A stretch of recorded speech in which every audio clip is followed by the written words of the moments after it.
Good morning, Slotheads. How are you guys doing on this 4th of July? Happy USA Day, guys. 250, 250. 250 years. I can't believe it. And we appreciate all of you showing up this early for the festivities. I'm sure most of you were partying last night. Vince was just telling us he was partying so crazy that they broke the lights, and he's running on generators. We'll get to him in a second. We got Big Oak. Obviously, we got Mike. Sorry, Mike from Big Oak. We got Vince What and up, nerds? his daughter Christina today with us. We might have a few guests popping in a little later as well. Pete is out on, working duty, I guess. And, Pete. Pete is took the weekend at the cabin. He's hobnobbing with the fish in the lake, the mosquitoes and campfires. That's what he's about this weekend. okay, I was trying to make it be like, can't be here, can't make the Oh, my that. bad. He's working. He's working. No, it's all good, man. Family time. That's why I appreciate you guys coming on. And I figured, why not? If I'm here, I had a free Saturday. Let's do it. Let's do it. Let's get to the chat real quick, and then we'll get to talking about slot cars, guys. We got Mr. Tucci in the house. Good morning, everyone. I have a lot going on this morning, so I'll be in and out. Have a good fourth, everyone. Absolutely, John. Thank you so much for being here. Easy E slot cars and Colt. How you guys doing? Happy 4th of July. H2AA, happy 4th of July. H2AA, man, you guys have a fantastic track in that garage. We definitely have to do a video and get you guys on. I Showcase. think I think Arx he went from Carrera Digital in his garage to Scale Extric Digital. I think that's how it's going down now. I'd like to get their opinion on what they like and dislike. We could get you guys on and talk about your experiences for that. That'd be really cool. Yeah. West Coast, what's up? Representing It's representing the coast to coast. I West was Coast. watching that junk last night, and man, his track looks so small. I don't know if it's shrinking or What are what, you but talking about? He's gonna. You said Bob at West Coast, right? The track looks so small. I mean, you got a pit wall now, so that's good. But yeah, I mean, I don't know, man. I No, guess he's getting out of the hobby. I doubt it. I doubt it.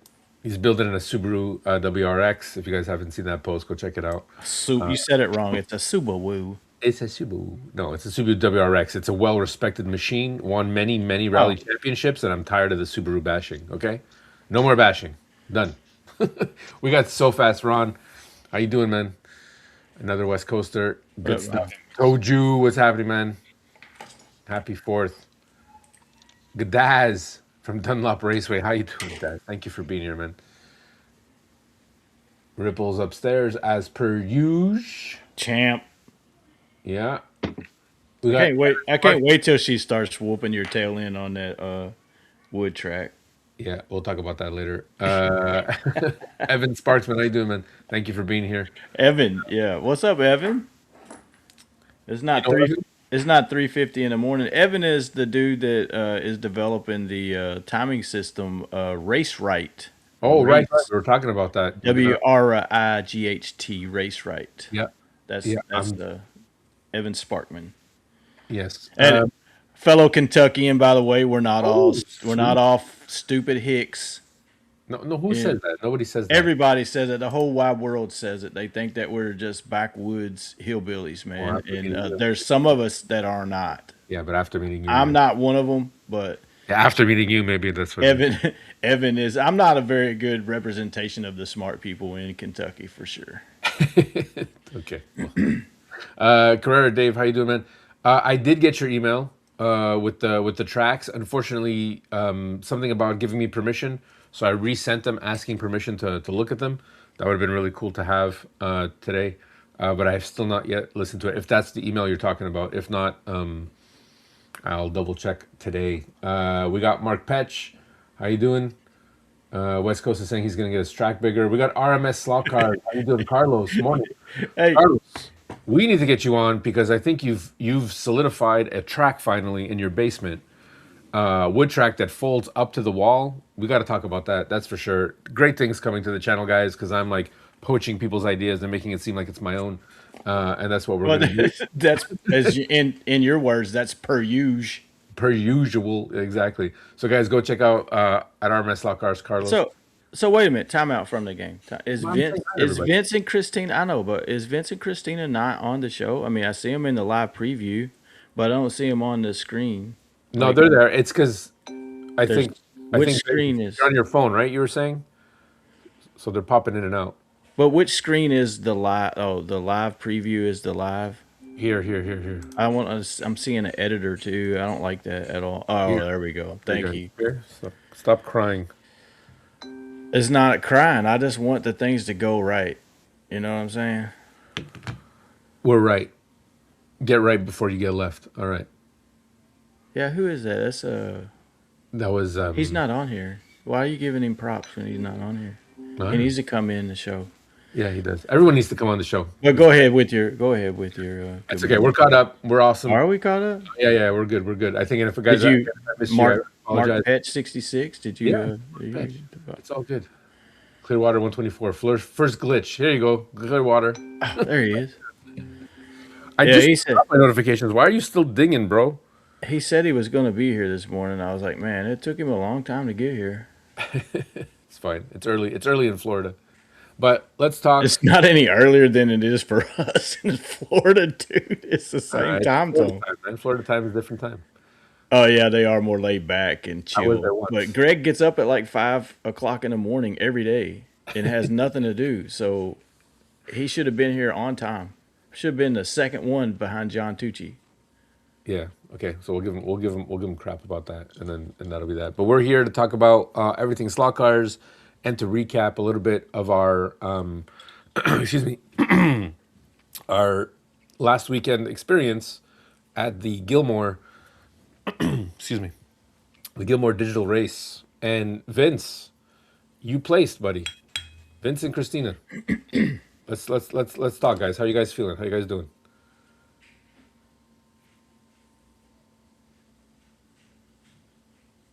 Did we lose vocal? Did we lose sound?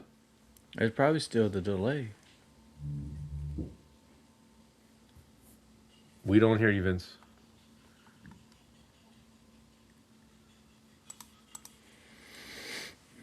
Can you hear us? Can you okay, yeah, you can hear. But we can't hear you. Why is that? Second glitch. Hey, Stockard Journal, how you doing? Mark, some good videos put out with the Amsco stuff. That's pretty good. Pretty good stuff. Yes. It's like what's good about it though is that it's like he's the narrator and we're on a journey like it's a documentary slash narration thing. So and his voice is so calming and everything. You could be all full of anxiety and whatnot, and then watch that video and just be like, Vince, Vince, if you can hear me, the best thing to do is log out and just log back in, because you were coming in and out. So log out and come back in.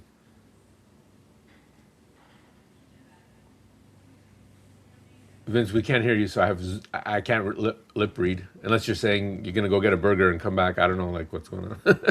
oh, I take a double cheese with none of that salad stuff on there. But I love Vince. Vince is the best, man.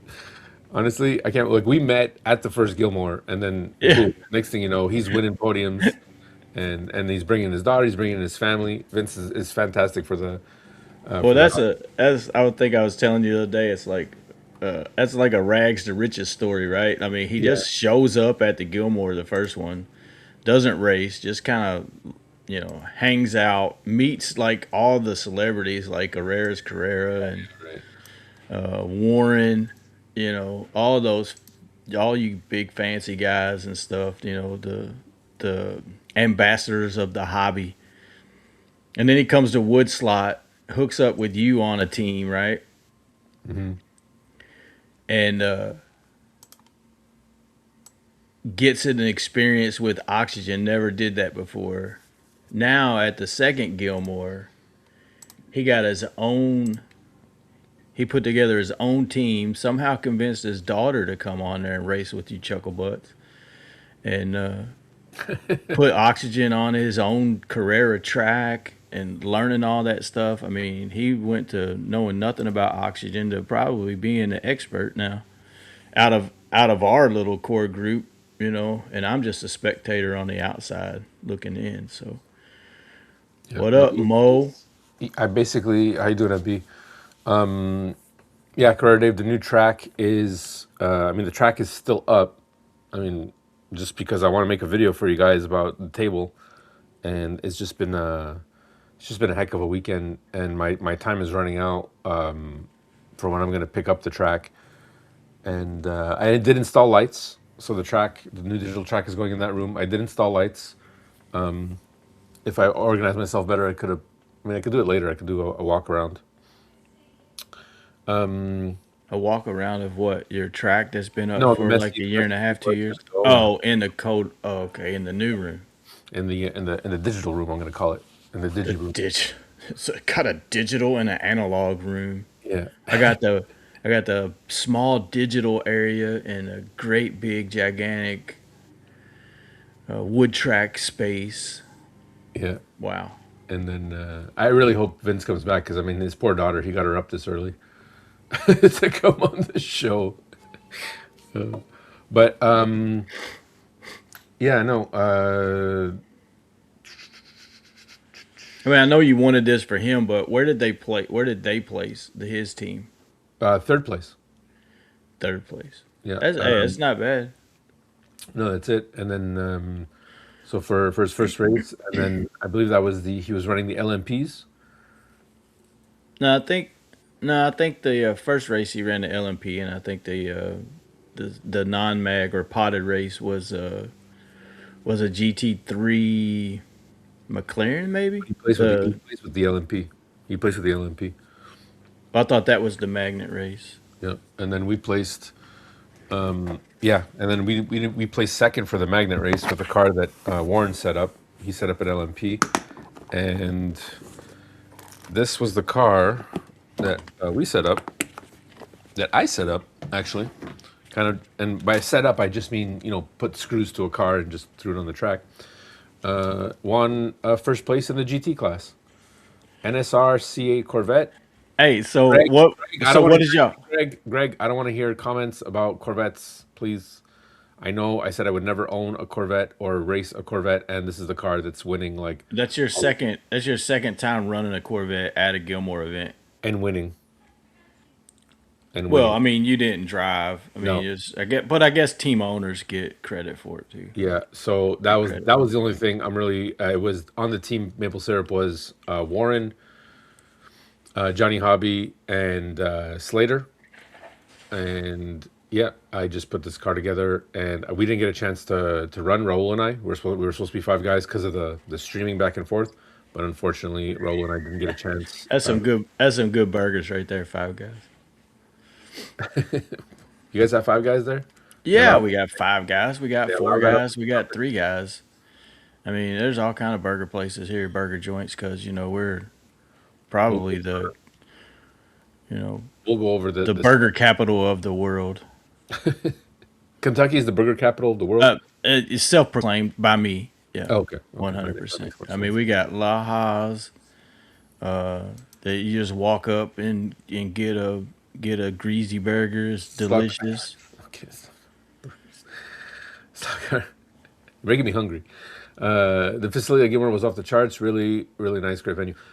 Guys, the Gilmore, so much good news coming out of there. They want us. They wanted to get, well, us, the guys who race, most like but mostly Oliver. Because without him and people like Phil Carpenter, who got us that connection in there for so we Oh, could that's race and whatnot. The facility really enjoyed the event, and I was talking to the one of the coordinators there, and he said that he really wanted to give us a bigger space next year for the racers to race, right? So Vince is back. Let's see if Oh, and that dude, that interview with that dude, you know, even taking into consideration the person that did the interview, that was excellent. Just the way he was talking about the cars and all the different how they set up the eras and everything. The safety. technology breakthroughs, whatever, all those cars that were safety innovations back in the day, and just to see how they all set up and everything was I pretty wanted to cool. leave. I wanted to leave and go check out the actual events and venue. I've been We like, wanted you. We secretly wanted you to as well, but thanks. He's such a you're welcome, buddy. I'm such a what? pain in my keister. I would never be. I would never be around your rear. I can tell you that. Pain in my keister. Vince, you want to do a mic check? Yeah, there we go. You did it wrong, Vince. It's supposed to be microphone check one, microphone check two. All right. Checkity, So yeah, so checkity, the check. facility there, they really want to. I'm gonna get Vince back in here. There we go. So the facility at the Gilmore was fantastic. Those cars and what we showed was just like the tip of the iceberg. And yeah, the coordinators there really enjoyed the race, how everything was handled. They really want to push that for the Gilmore. They want to make it another event, and they want to give us more space. So I'm like, this guy's telling me this, and I'm like, really? I'm like, this is really cool. So I had a really cool talk to Oliver about with that, and obviously, again, because of Phil Carpenter, we had, we have this wonderful venue that slot car racers can race, and the public, because a lot of public did come in, and they, we exposed more people to the hobby, which was really cool. And Oliver just makes it easy, and I think we're really moving forward now with the digital aspect of it. And I think the race went really well, went smooth. We had one hiccup, which is again just learning curve and figuring stuff out. But we were talking to Vince and Christina. So Vince, tell us about your experience. Oh, it was a fun time. It was I thought everything, like you said, everything went really smooth. Even the one that one hiccup you said, the one thing with that was it was fixable. Once they figured it out, it won't happen again. Now you're all But talking bas about the hiccup. You're talking about is in the second race where yeah, they had the power issue, right? yeah, and what was happening was the reason why they're having a power issue is because what was going on was each of those jumpers have like a breaker on it, a 10 amp breaker.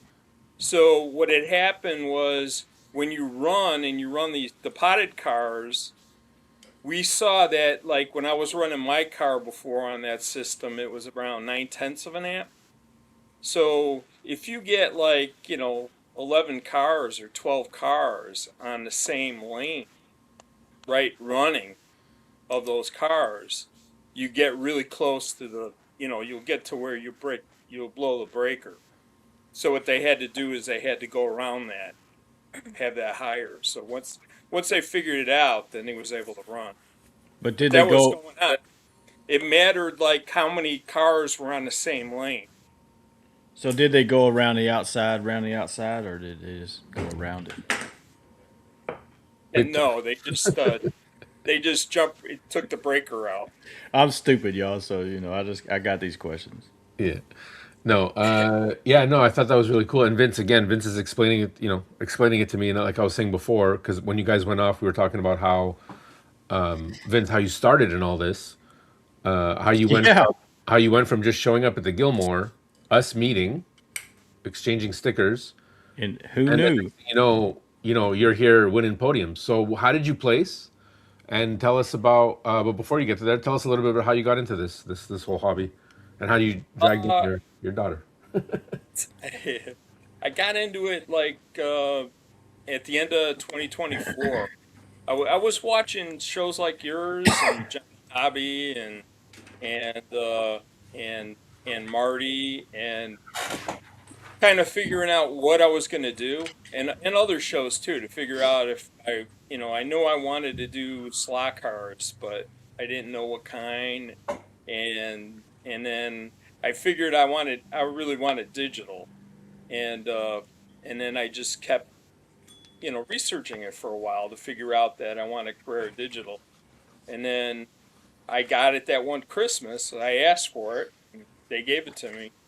And then after that, I just I liked it, and then I figured I'd check out the Gilmore last year, after I have my track and everything running, Hmm.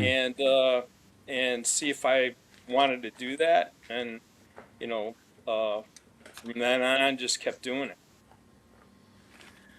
Nice. Yeah, it's Once And one you do thing. one race, you get hooked, so you want to do it again. Yeah, I don't know if you didn't hear probably because you were trying to figure things out with your phone, but I was saying, yeah, it's like a rags to riches story, right? Like the first year, the first Gilmore, you went there and you just went to hang out and watch and see what it was about, and then you met all them chuckle butts, Joe and Warren and them, chuckle butt number one. and you they kind of pull you in, right? And then it's all about the sticker. Once you got in the rarest Carrera sticker, it was over. And then Better. then you come to Wood Slot, you hook up with him on their team, Can Am, and you don't know much about oxygen. And then what is it? 2 months later, you're like all in on oxygen. You got it on your track. Now you're racing your second Gilmore. You got your own team together. You drug your daughter along with you. Like, I mean, we need more women in the to race. Her and Ripple, and I'm trying to get Boss Lady involved in it and stuff, but she kind of fight me on it. But we did race the GRL. But my thing is, how did you get Christina talked in to going and hanging out with all the riffraff and racing against everybody at the Gilmore? Well, first she comes over like couple, we do Once a at least week. once a week. We race in the basement, and we've been doing that for a long time, just racing, mainly Carrera cars and stuff, and then so she got pretty good at it, and then I told her, like, maybe you should think about doing it, and doing the oxygen, and doing the race coming up, and so she said she'd do it. So, and like anything else, I think now, well, we'll find out what she has to say, Yeah, but yeah. Yeah, we would. We she definitely likes want it to. now. We definitely want to hear her perspective, and then how did he bribe you to come along? Like, did he pay you? Did he pay you your? My standard fee is $2. So I mean, I'm gonna eventually have a store. I think that where everything is $2. There you go. Good You So can deal. how compete did against, you can compete against the dollar store. All right, look. how did he convince you? How did he convince you to come and race? Like, what Before did he say? before we get to that, I really want to get to Christina. But before we get to that, I just want to answer a question. Daz was asking about the Carrera track, and it was Scale Electric. We There is a Carrera race happening. We'll talk about that more after. That's the GRL involvement. We can discuss that after. But the track was Scale Electric, and after we hear from Christina, we can talk about the track and what we thought about because that was my first time racing on Scale Electric. As most people, but we'll get to that. But there is going to be, and there will be Carrera and different types of track for the digital racing coming in the future. I just think Oliver didn't want to use Carrera track because we had some issues the first time. So this time, and obviously he's the Well, distributor of Scale Electric, so I think that's the reason why it made a lot more well, one sense. Plus the one magnet. hundred percent, 100%. You got to market right, Yeah. but just in comparison, for a lot of guys that don't know and gals, that the first Gilmore race was on Scale Auto track, but they used Carrera Digital, Yeah. so the lane changers and all that stuff, the Carrera Digital, and they only had 6 cars. Wood Slot was the first one that had the oxygen. We had 8 cars on the track. Then this one, they went to Scale Electric, but they used oxygen, had 11 cars on the track, digital. That on about, what was it, like 137 feet, 138 feet. So Yeah. Yeah. just to put that in comparison to the people to the everybody that doesn't know, it wasn't around for the last year's Gilmore. So Yeah. All right. Sorry, Christina. Sorry to cut you off there, but let's hear your side of the story. So it started with like something to do with my dad, and I started racing, like you said, like once a week with him. And I kind of felt like I was his guinea pig trying to test out some things. Um, but I actually really liked it. Um, and I wanted to eventually race, and I kind of was like, hey, if you do another race, I would like to be interested. Oh, So nice. Oh, so it did come from you. it came from me, yeah. Oh, nice. Yep. And how many days did you guys stay at the Michigan? How How many long? days we stay Oh, there? two. We got there Friday and we left Sunday. Okay, Sunday morning. because you guys are in Michigan, right? Mm-hmm. Yeah, but Okay. we're like an hour and a half away, so we didn't want to go back and forth every day. Okay. I think Oliver did that, but man, that's Oh a no, long, that's a little crazy. So you guys did good that's to like stay. two and a Um, half hours every day, hey Tom, or good to see you 3 hours. here, man. So Christina, so are you guys? So when you race on your dad's track at the PTO Raceway, are you guys racing magnets? Was this your first event on non-mag? Yeah, And yeah, yeah. Usually we do magnets, and he said, well, if you're gonna race, you need to come and you need to try the non-magnet. So, um, I did a couple of days, trying and driving those before we went and did the race. Yeah, and then I also got I had the oxygen controller, so I had that, and she had to get used to that too, and but she got used to it really quick, and that's once you kind of figure out the difference between driving magnets and non-magnets, it it could be pretty straightforward. It's gotta you just gotta adjust your driving. so how did you guys feel? Like, what was the main difference between the Carrera track, practicing on the Carrera track, and then jumping to Scale Electric? We'll start with that. We'll do a round table out of like, you know, For me, it was pretty close, although it's like because they're both like pretty smooth tracks. I think the Carrera was actually like more difficult, really. holding the car. The car seemed to hold better on the Scale Electric. Okay. As long as it was clean. Like if you noticed at the Gilmore in the very beginning, like the first that practice day, Hmm. the car, it's like that track got clean by the second day. Like everybody Yeah. running, on their with their tires and kept cleaning them, and then that track got better and better. But at Oliver, I'm first, gonna I'm, I'm gonna pull up actually from your side, Vince. I'm gonna pull up the time lapse of what it took to build that track in a second. But the one thing that people don't do at these events is clean the track. Nobody wipes it down. They're just like, just run. Especially that we're doing silicone tires that were sponsored by Super Tire, and we got these really cool, funky, hypercolor wheels, yeah. which blend nicely with my car. Super happy about that. You okay, Mike? Yeah, Jeez. it was just a reaction to you saying silicone. Yeah, silicone's the best. And it's sore loser. And yeah, No, I don't clean my track at all. Like I went out there last night and I had a bunch of dust. I just ran it and then it pushed well, it you would off. do better. It pushed it off. It pushed it off to the shoulder, just like a real racetrack with Yeah, yeah. And all you're and the you're and you're losing grip in marble. the corners, so that's fine. Yeah, whatever, dude. Yeah, we can Whatever, dude. we Just can learn it. discuss You learn to drive. You don't got to do all that other specific stuff. for another time. So, Vince, you're not a stranger because we were talking about because we were using the oxygen system, and you're not a stranger to the CP1 controller. Have you used the the CP3, I believe, right? Is what you have? Yeah. The slotted controller. Have you now fully integrated that into your track? Do you guys only race on CP3s?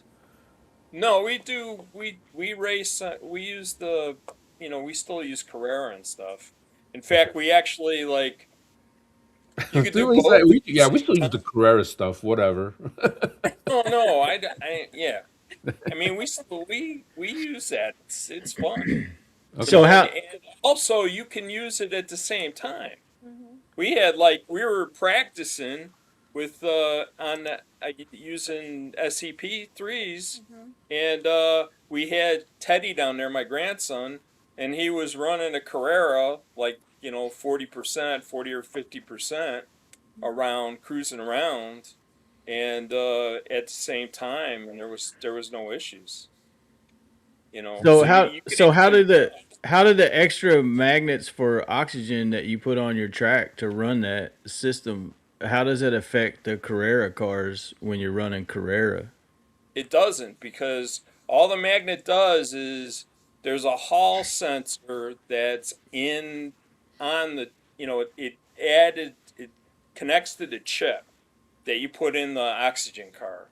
And all that Hall sensor does is it senses when it goes over the magnet, it senses a magnet, and then it it tells the chip that it Right. went over a magnet. So that's how it figures out every time you do a lap, and then you set 2 to enter a pit and 1 to exit the pit, and then it knows when you go into a pit and when you come out of a pit, and that's all you really got to do. Right, but my question is when you're running a Carrera car on because you had to put the magnets on there to get the oxygen system to work on your track. You had Yeah, to they're put the just magnets underneath the track. under the track. So Yeah. when a magneted Carrera car goes over those magnets, does it propel it or does it slow it down? Have you noticed any difference? I don't. Do Well, the those magnet is not in the I center. So, haven't noticed anything. but it's close enough to the rail that the magnet from a Carrera car would ride over top of that, and the polarity of the magnets might push it, might slow it down, might hold it back. I mean, I don't know how that works. So Could that's be. I don't know. It depends. I guess it would depend on how strong your magnet is, but you yeah. I know, mean, well, you put in them stronger Professor Motor magnets anyway. So I mean, how does that? okay, okay, no I put slot in the sync ones that fighting I'm here. not talking about slot sync. I'm just talking about that's just normal practice, right or wrong, right or wrong. I mean, No, it's not actually. I got them on a couple cars. I For got those of yeah. you, so for those of you who don't know, I just want to know if it helps, like if it propels or if it holds it back or if it affects it in any way. so I Did think Vince? what Did people Vince need to know leave? is that Vince is holding the record for slot sync. No, he's not either. He's No, I'm not. not. Oh, he's I'm not. I'm I'm That's like how out of touch. That's how out of touch you are with Well, slot he's sync. battling it. Is I know he's that battling it right now with the guys, and yeah. So some people are like, "Why are you just putting stronger magnets?" And this, so it's getting like it's nice. It's good. I like this competition. I mean, Yeah. there's no rule again. I'm just asking. I mean, it was more of Oxygen versus Carrera than the cars with the extra magnets under the track, yeah, more than it was anything to do about slot sync. I don't, but yeah. just if you noticed any difference No, if you or X5 any effect of the car slowing down or speeding up as it goes over those particular magnets. But it's just one no, I, magnet on the track, like for the lap counting, right? yeah, it's just a bar magnet that sits at the start finish line. So it's fine. So, and you pass over that pretty quickly. So, Right. So I mean, that's the only one. That I just was asking if you noticed an effect yeah, no, I haven't with noticed the magnet anything. in the Carrera car. That's all. It didn't have anything to do with slot sync or Yeah. skirting the rules or nothing like that. But Yeah, I told you you don't have to change your track for slot sync. You just put in your track as is. There's no right now. We're not accounting for shoulders or no shoulders. And Peter said it that he did the test with the guardrails, um, and he said that it there wasn't a big difference. it's not a big difference. Yeah. In my opinion, it don't. I mean, yeah, it might keep you from de-slotting, going around that corner, but as Well, far that's as big. giving you an advantage to riding the rails, I mean, I don't know. I don't know. There's some old guys that think it does, but I don't know. No, I'm one of those old guys, but we'll see. Um, Just like changing the guides, I don't think that really matters, but that's just my opinion. I will not be changing any guides on any more cars after I install all the. I think I got like 50 to still install. you But can I send want them to to me. anybody that wants them, just let me know. Yeah, send them my My way. email is in there. I'll more than gladly send them to you because I don't know if I'm going to change them or not because I don't think it matters. And yeah, we can get into that discussion after. But so Vince, you prepared both cars. You even also helped me prepare my car as far as the chip goes. Yeah, I Which actually was ended up. Talk about the two cars. Talk about the two cars that you prepared and how you placed. We have stuff to know how you placed. yeah, and we want to know what their prizes were because the person Yeah, that finished first person that finished first don't know what their prize was. So there I, was there, my there captain hasn't. got the prize. There's Yeah, a gift card coming, supposedly. I Or don't know. trophy, I don't know that. question mark. I didn't get anything. Were you there for this? I think Didn't you guys win a track? Didn't Christina win a track? no, No, I my friend did, but that Emily was a did. lottery ticket. That was the lottery that he did at the end. I got that, and also Emily is a marshal, so I won the lottery for the drivers, Mhm. one of the drivers' lotteries, and Emily won one of the marshals' lotteries, marshals and spectators. Okay. So he gave And out a lot of prizes for marshals, spectators, and then some for drivers, but they were all lottery tickets. I think there was something there because he had spoken about it, and I was supposed to have that information. You guys are getting something. I think there was a mix up in the because I did see trophies, and I think I think it's coming to you. Don't They Oliver had didn't a do lot any. on his I plate. know. Yeah, they didn't do trophies either yet. I I think saw that's them there. pending. No, that was for something else. I think that was for tech. There was something different that Trophy. he had in mind, but I think he's still working on it, but I don't know the particulars. Okay. oh, so the other difference between the first Gilmore and the second Gilmore was the first Gilmore obviously Scale Auto Carrera digital lane changers and CU. And it was NSR GT cars for the first one with a Carrera digital chip. This one was Oxygen and it ran a GT class and a hypercar or LMP car at the same time. Two different races running at the same time. So you had an overall, then you had a LMP winner and a GT3 winner for anybody out there that doesn't know. So it was multi-class racing, just like they do in IMSA.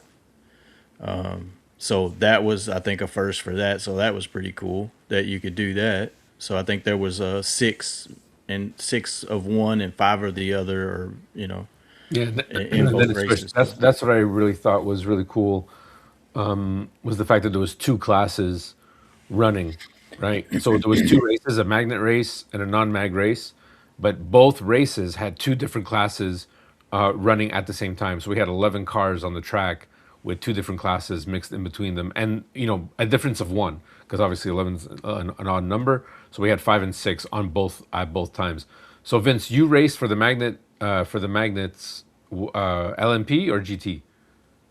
No, I did an LMP. I did both of them were LMP for me. I Okay. oh, did I an thought LMP Scalextric Cadillac, and then I did prepare for the NSR the non mag classes. I did prepare both, but I prepared a GT.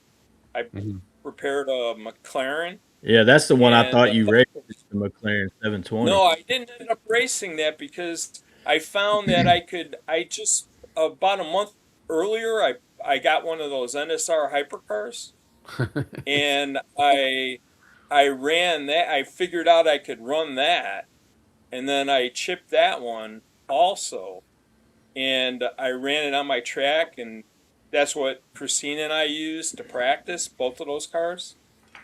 And we both liked the NSR one was they were both pretty close, but the NSR one was the hypercar was smoother on the track. Oh, those cars And are just ridiculous. yeah, So the yeah, addicts want, so the addicts of the group want to know is the McLaren for sale.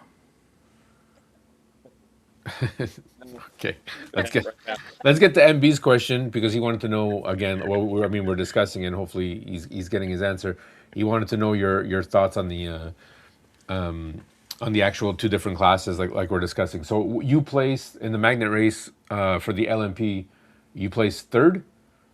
Yes, Yeah, awesome, awesome stuff. yes. And then And it like, I mean, it was a short race, you know.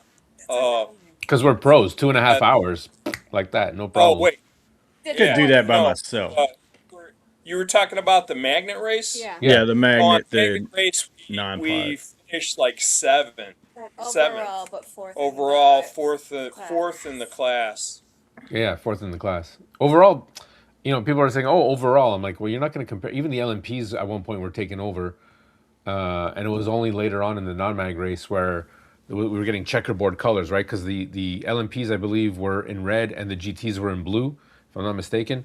And then I was watching that like crazy, and at one point it was just a checkerboard, and I'm like, this is fantastic because I really thought the LMPs would have that extra advantage, but it really. The non-mag really leveled out the playing field, and it really came down to driver experience, I think, and keeping the car on the track. So you guys did fantastic. I thought it was the other way around. I thought you guys. No, that's it. You guys picked up third place with the And LMP then in the pod non-mag race. Yeah, the Yes. potted, That, the that's potted awesome. race. Like that's awesome. And I think you guys overpassed us because I think Warren, Johnny Hobby, and Slater were like second in the GT for quite a while. They were holding that position, and then overall even, and we were first in the GT, and then they dropped down to second, and then you guys overtook them for third place because I think overall we took fourth, and so that's fantastic. Which I would assume that the LMPs would be faster, but the NSR, something to be said about the NSR cars in general, right? Yeah, you could get those. I think some of those GT cars, you could get the speeds up on them pretty good. So do you have your car with you? What did you do to your LMP to get it to run the way you did, excluding the Uh, chip? all Yeah, all I really did to it was I used I used the way NSR told you. You know, Hmm. like there was a thing that Marty had where uh, at the last Eastern Nationals, Hmm. uh, Andrea was talking about how to set the car up. So that's kind of how I set it up, where the wheels are up, right? The wheels are up. Uh, I used the two screws, two NSR screws, a longer one in the back, and the shorter body screw. They have the shoulders on them Hmm. in the front, and then I made it loose, and and then that's about it. That was about. Oh, the other thing I did was I took the magnet was out, and at first I put one of the the weights, The weights, yeah, the round weights that fit yeah, where the magnet was. I used one of those, and then I ended up taking that out, and it was better putting like lead up in the front. I put like two little pieces, hmm, cut them down, and put them by the guide, and then it ran better. yeah. That's it's funny because that's what I found with this car, with the NSR. I took actually because originally we ran this. So this is a Frankenstein of cars because I took parts from different different races. But there was a weight in here, and I took it out in the middle here. The nice little, the nice little slots here. So the NSR weight goes right in the center. Took that out. Did you tape your pod? Like, did you put tape across the pod for the body flow? No, No, I forgot to do no, that. I wanted to do that to this car, and I totally forgot to do it. Didn't you win without tape? Yeah, my team managed to do it, but I bet we could have yeah. been, you know, regardless. I guess it's a learning experience. But what I did was because of the green chassis. What color chassis did you go with? Oh, here we go with the chassis and stuff. It don't make a Uh, difference. it was Yeah, okay. black. Okay, you went with the flex. Yeah, We went the yeah. green I with went the with card. it right in stock, the way it came. Yeah, it was funny Yeah, but because that's a hyper. He's talking about a LMP. You're talking about it's not the same. Yeah, I You're know, but talking I was about a just curious GT. what Yeah. what he went with. What the strategy Tell you was. what, I'll go grab my cars. I'll be right back. Yeah, do that. And while he's gone in this brief intermission, Christina, what was your first impression of Joe Herrera? Oh no, we're not talking about that. And We be honest. Well, Nobody wants to know I about that. actually met him last year at the first Gilmore because I made my dad go to that one and meet everybody. I kind of like pushed him in to the slot car. Um, but yeah, I met him then, and it's a fun guys. Yeah, no, we appreciate it. Yeah, but And that's what wasn't really a question, but good politic. Good politics. yeah, And also, you guys were in the basement earlier, and I'm sure that inquiring minds want to know where are you now, and is the Cubs the favorite team, even though you're all probably closer to the Tigers? So this is my parents' backyard, screen porch, and my dad was born in Chicago, and Oh, all okay. of the sports came with him. So Cubs will So, forever be his number one. so he was born in Chicago, had to relocate witness protection to Saline, Yeah. Michigan, to Uh-huh. escape the whatever he was doing in his younger days. I saw the picture. He posted a picture of your mom, him and your mom, and Oh, he looked like I'm just saying like he could have been in the MOB. I don't know, but yeah, I was just curious because I saw the Wrigley sign behind you there, yeah. and Oh, yeah. so We have a lot I of just was Cub wondering. merch at this house. My Yes. my grandfather was a Cubs fan, and you could go over to his. If he was watching the game, you knew it from outside because he couldn't hear. He couldn't hear, so then he had turned TV up real loud, and you had Harry Carey. You could just hear it, and it was like being at the actual game when you watched the game with him because the sound was so loud. But that was back in the day when it was on WGN all the time, right? So, and and we were Yeah. just talking about your mobster days, Vince, while you were gone. Don't worry. Yeah. yeah, Yeah. Your witness protection Yeah. was late. the Yeah. I just want to answer MB's question. Any Well, conversation province, about? once you're in, you're in. I just want to answer quickly MB's MBL details question. Maurice is asking any conversation soon that they will be locking down the future Gilmore dates. It's going to be hard to say, but it will be most likely a summer because it'll be the third year running. So regardless if there isn't another space, I think the Gilmore is going to happen every year, probably around the same time, summertime, where we just had it. So Yeah. Woodslot's going to happen too. So there's so many things coming now, and we have actually had that conversation about making sure that we spread out dates and don't overlap with other people's. Yeah, because they're too dang close together. But I think Oliver is going to be doing. We discussed a lot about having digital and analog races at the same time because and then and then eventually working that out to make sure that people could possibly participate in both because we know that with the analog races there's just so many people that your time, like you show up, you do your race, maybe you got 8 minutes on the track, 40 minutes on the track, 8 minutes per lane or whatever it is, and then you're just waiting around most of the time. Eight 8 minutes a lane. Holy crap! 5 to 8 minutes a lane, or That's by the a time you finish your long, thing. So that's you're a looking at long time. no, it is, but once your time is up, it's you've got about 40 minutes, and then You're after that talking you about 5 minutes a lane, dude. We over here at the track, we ran a 300 lapper, and we usually run 2 minutes. Uh, it could be five. I don't know why I said eight. and then we I don't ran remember. three. We ran three, and we took an intermission because you're gonna run every lane Yeah, but you're not twice. but you're not 70 people, right? So because of that, I think that's going to help with being able to come and run a digital race as well. So we're talking about stuff like that. So I think a lot of events are going to start doubling up on each other.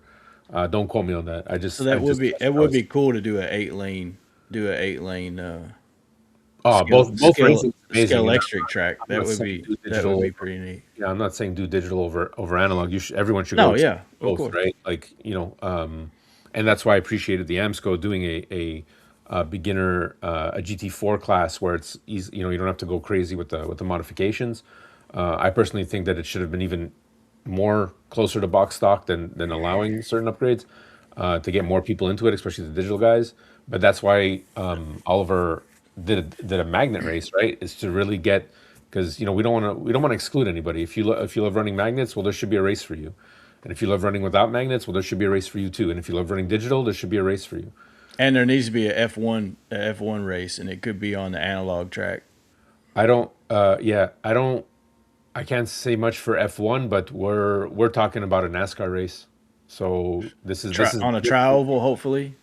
We don't on a want no trial. Watkins Glen Yeah, or nothing. We want on a, on a, on a, Daytona. on a 5-star, bro. We're gonna make We it a want 5-star. Daytona. If we're gonna do NASCAR, we want Daytona. We don't want Watkins Glen. Okay. Mike is now the official. What he wants for.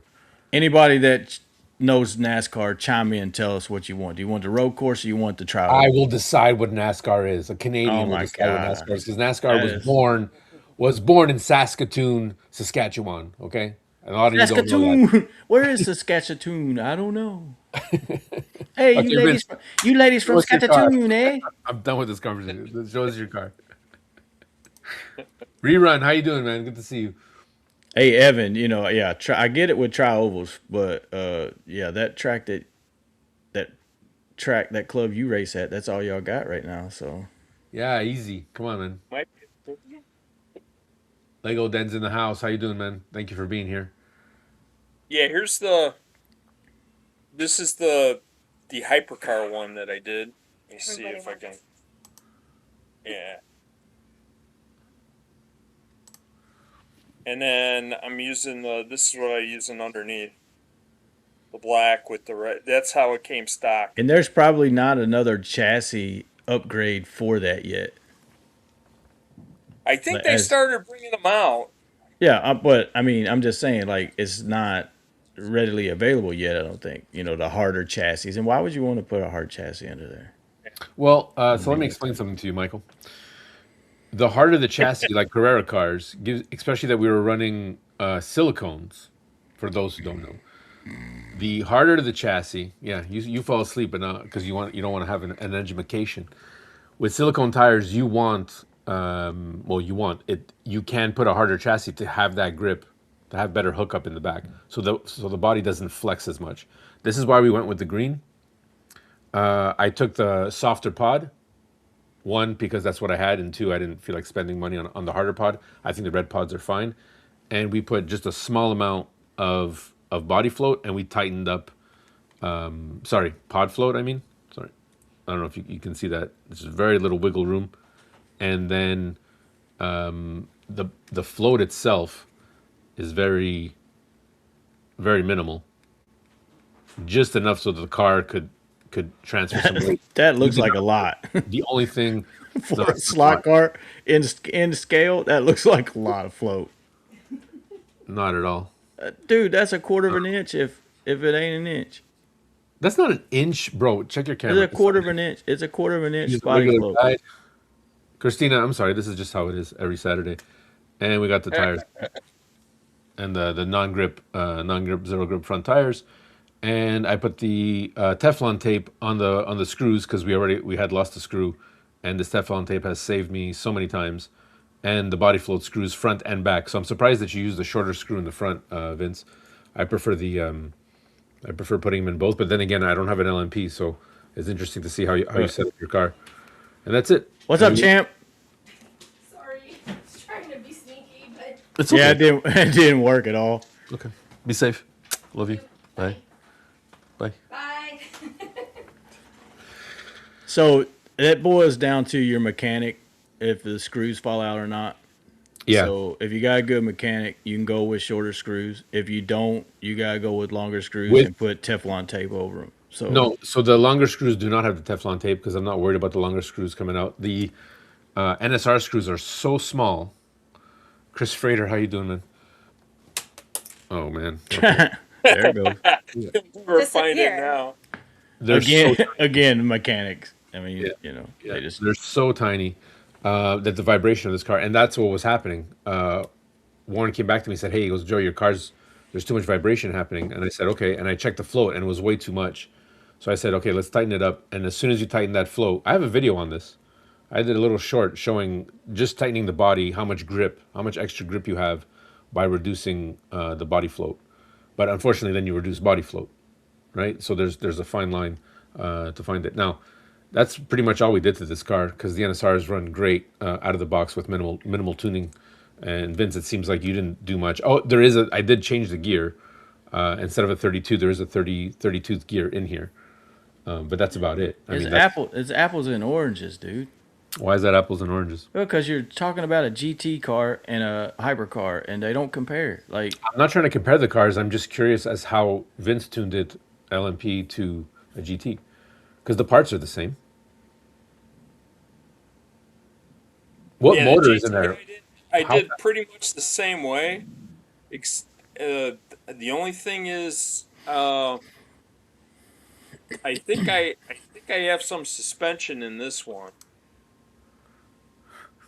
but in the original NSR, um, but I was gonna put that into the GT, but the chassis was different, so the suspension that I had wouldn't fit in there, so I didn't do it.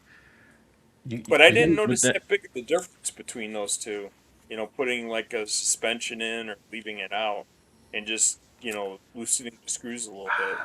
I I wanted to put the suspension in. I had that from the Reparto Corse, and I put it on the car that I Nice. run on the wood track. Even though they're like saying, "Oh, the wood track doesn't need suspension. You need suspension for plastic track because of all the connections."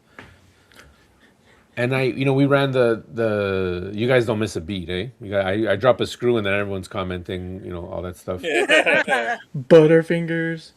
and then, but yeah, I didn't find much with the Screw. suspension either. So I mean, I don't know.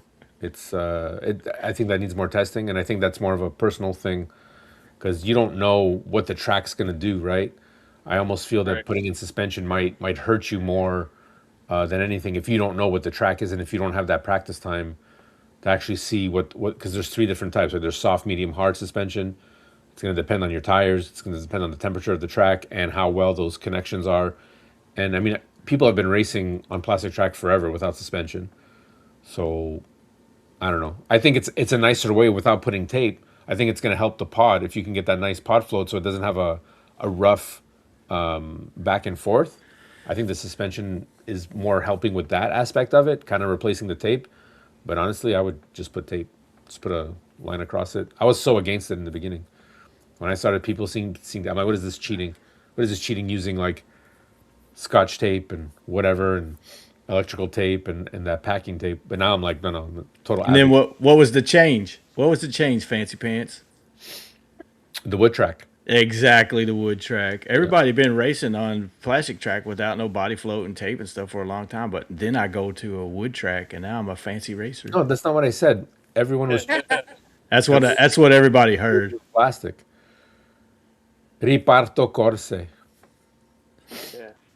I did like that he did when he did that scale electric, uh, that mag race. What was cool about that was it was basically stock cars, you Hmm. know, and right out of the box. So there's not too much you could do differently with them. What You was could. your what was yeah, and I thought that was I fantastic. What was used this one. yeah, there you go. This is the one that I used Wow, gorgeous. better Eh. here. Did you take out your cockpit? No, first I did because the original video had it in there that that the cockpit, you could take it out and you could put the chip in there really easy, right? And so I think that's what a couple people did. But then when I was watching your show like about a month ago, when you had Oliver on, and then I asked him the question about that, and it was like, no, you can't. You got to have a cockpit in there.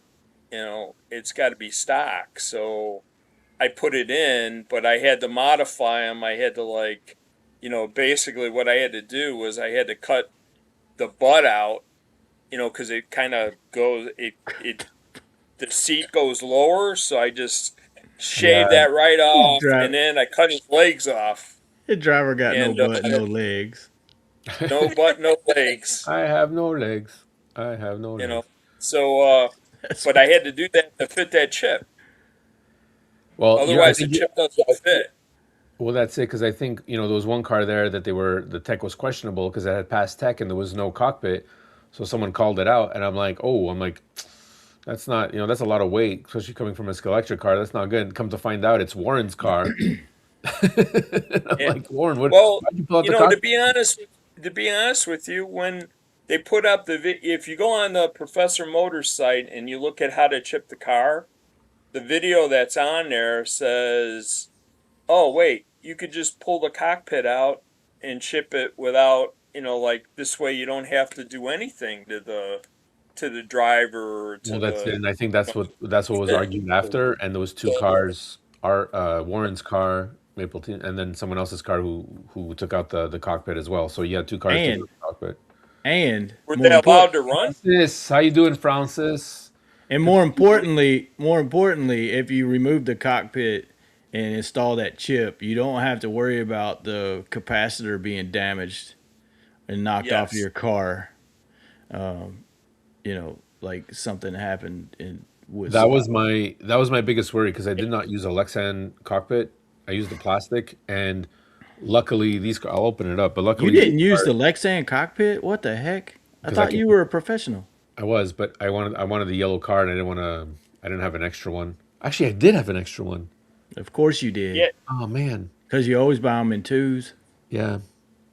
But I figured because I took out the weight of the cockpit would help, and my strategy worked because first place guys, I was good tech, But you didn't drive at all. and I love like That's how this car fair. looks like a Hot Wheels with all the colors on it, and I think Mark was saying before he goes until the day he sees a car with real hypercolored cars tires, he won't run them. Oh, where's my? Did I lose my spoiler again? Of course. What was I gonna say? Yeah, It's but there's probably still at the Gilmore.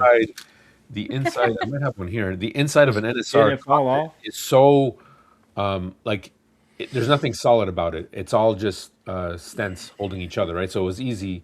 It was easy to cut it out. I found, but I'm assuming that the Scale Electric was all one solid plastic piece. I think that was the issue, right? Yeah, but because of the DPR door, and it makes it pretty easy. And actually, I figured out when I went and did it. Originally, they were telling everybody to mount the chips vertically Hmm. to where the clear LED is Yeah. going through that hole and mount the hole up in the top. And I don't know if you can see this, but I was able to. I figured out that I read somewhere in one of the slotted documentations Hmm. that the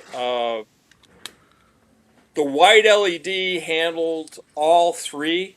It handled Carrera, Oxygen, and SSD, Scale Electric, and digital. And the black one only did Scale Electric, SSD, and Oxygen. So if you take the chip and you don't mount it vertically, you mount it horizontally, Yeah. you could use the two LEDs on there and they work fine. They'll work for Carrera, Hmm. and they'll work for Oxygen or Scale Up. Well, that's it. So And then mine. See, I put mine in vertically, right? So the chip is here. It's nice and small, and I just shaved off a little bit of the this part here that holds in the magnet, and the actual sensor fits perfectly in the center here. So I got lucky, yeah, and I just put it together with tack. It's just being held there with tack, and I got some extra yeah, weight on the side. That's all. That's really the only other upgrade. And I tacked in the motor, so the motor wouldn't move. Now looking at it, right, and I tacked down the wires. Now these wires I took out of these quick connects here. I took them out of a slotted car, and I think that's something that I brought up to Warren and I were talking, and then I brought it up to Oliver last night. Was it yesterday? No, Thursday. That I said because a big drawback to the Oxygen is explaining to people, what side, what side to install this chip at, how to put it in, and all that, right? Because then you can burn it if you reverse it by mistake. And I think that's what I did the first time. And then you got the Ferret Man that I still installed on top here. So I told Oliver, I'm like, if we just used slotted cars that come ready with the bypassed with the quick connects, right? All you got to do is get that chip, pop it in. Slotted has a space for it. The Ferret Man's already installed on the new motors, that little microchip looking thingy, and you just go. And Slotted has all. I mean, it's got pretty much all the classes. What classes don't they have? They have street cars even. We could, and I told him like They have F1 too. F1 exactly, and then Oh wait, that's NSR. There, man. But is you it? can, I don't know. No, they don't have F1. but Yeah, Joe, they do in you can, Polycar. Polycar. I'm thinking of Polycar. That's slotted too, right? Polycar. I Yeah. mean, it's the technically other option slotted. you have is you So could get from Slotted.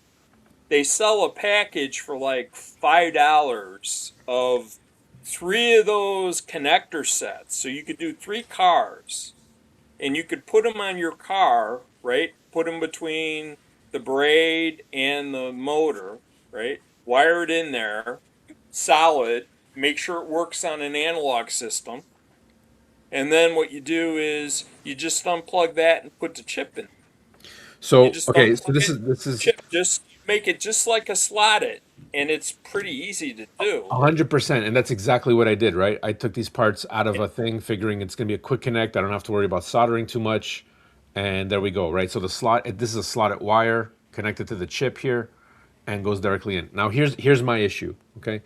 And it's great, Vince. You're an engineer. You think like an engineer. You really love the oxygen system, and I was really appreciative that you could help me through it and understand it. To get the guys off Carrera or anybody, my reasoning is that even though you have to install these chips, right? Sorry, the wire connectors, you still have to know where to put those wire connectors because you have to know which is the motor side and which is the the rail side. And for someone who's yeah, new, once you get the C1 chip that comes, make sure it comes with the quick connects.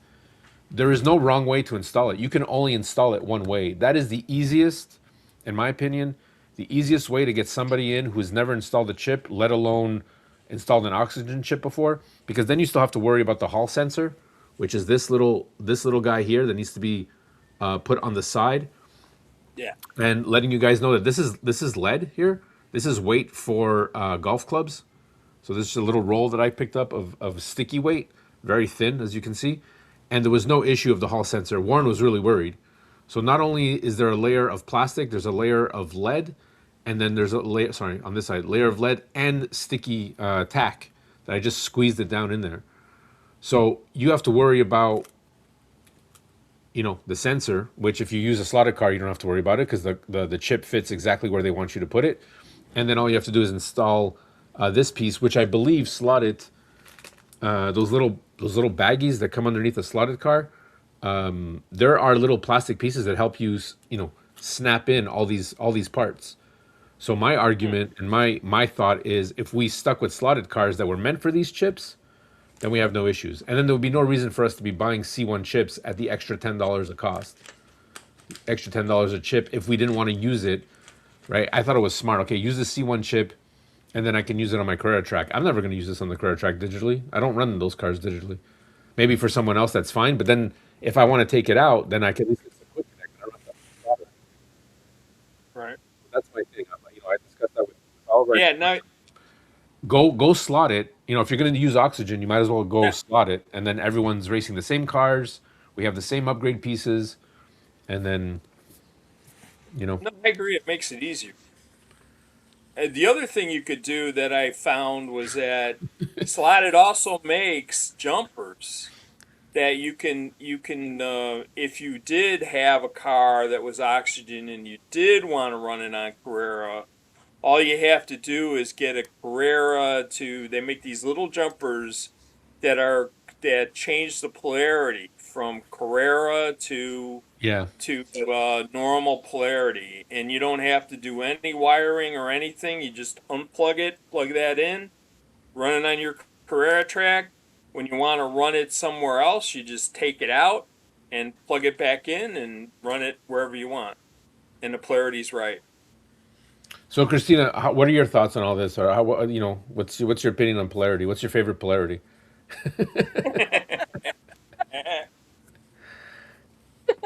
I think Christina's like Jen. She's like, just make the car work, and I'll race it. That's it. I mean, that's Pretty much. Yeah. Yes. yeah. I thought it was funny that he said normal polarity for that, like Carrera is abnormal polarity, so everybody that started with Carrera is abnormal. That's what Well, it I'm is. picking. Well, That's what I'm Carrera picking is up. The the only Germans one that's reversed different. their. Yeah. Lucy's like, Lucy's saying all my slot cars are bipolar. Yeah, makes sense. Yeah. Oh man. Um, no, that's it. I mean, as far as I mean, I thought the CP3 controller. Are you getting that to work with the Carrera track? And Yeah. if you are, how do you compare it to the Frankenslot? It's different. You race differently with that SCP than you do with Frankenslot. The SCP is not really made to like I probably get faster times using the Frankenslot, to be honest with you. When I would do slot sync, I'd use the Frankenslot. I wouldn't use the SCP, but for the digital racing, the SCP uh gives you, it's different controlling, right? You could control, you have more control over how you do your curves, how you set up that trigger, so you can make it real twitchy, which you could on the Frankenslot too, but uh, I love but my you have more Frankenslots, but control over that than you do on the Frankenslot, I do think. you have the SCP controller with you? Am I gonna make you make your steps? I have it in the yeah, I have it in the basement. I could bring it up. Well, I You mean, want me to get it? if you want to show everybody, because I mean, Yeah. that controller, I really found that there was definitely a lot less delay. Why don't you just get yours? I don't have an SCP controller. Whatever, dude. There's got to be boxes that you haven't opened yet that's got them in there. Christina, what was what was the most challenging thing for you on the race, both races? Um, I think this was this was my first race. Hmm. And I think one of the hardest things was keeping track of my car, especially for the first one. Okay. Um, but Because once, it's a far distance to to keep it number one 137 feet from start to finish, and then you got 40 feet to the farthest corner. It's hard to track. well, there was a couple of cars that looked the same too, which was hard Mm, uh, to keep track of. But I think that was basically it for me.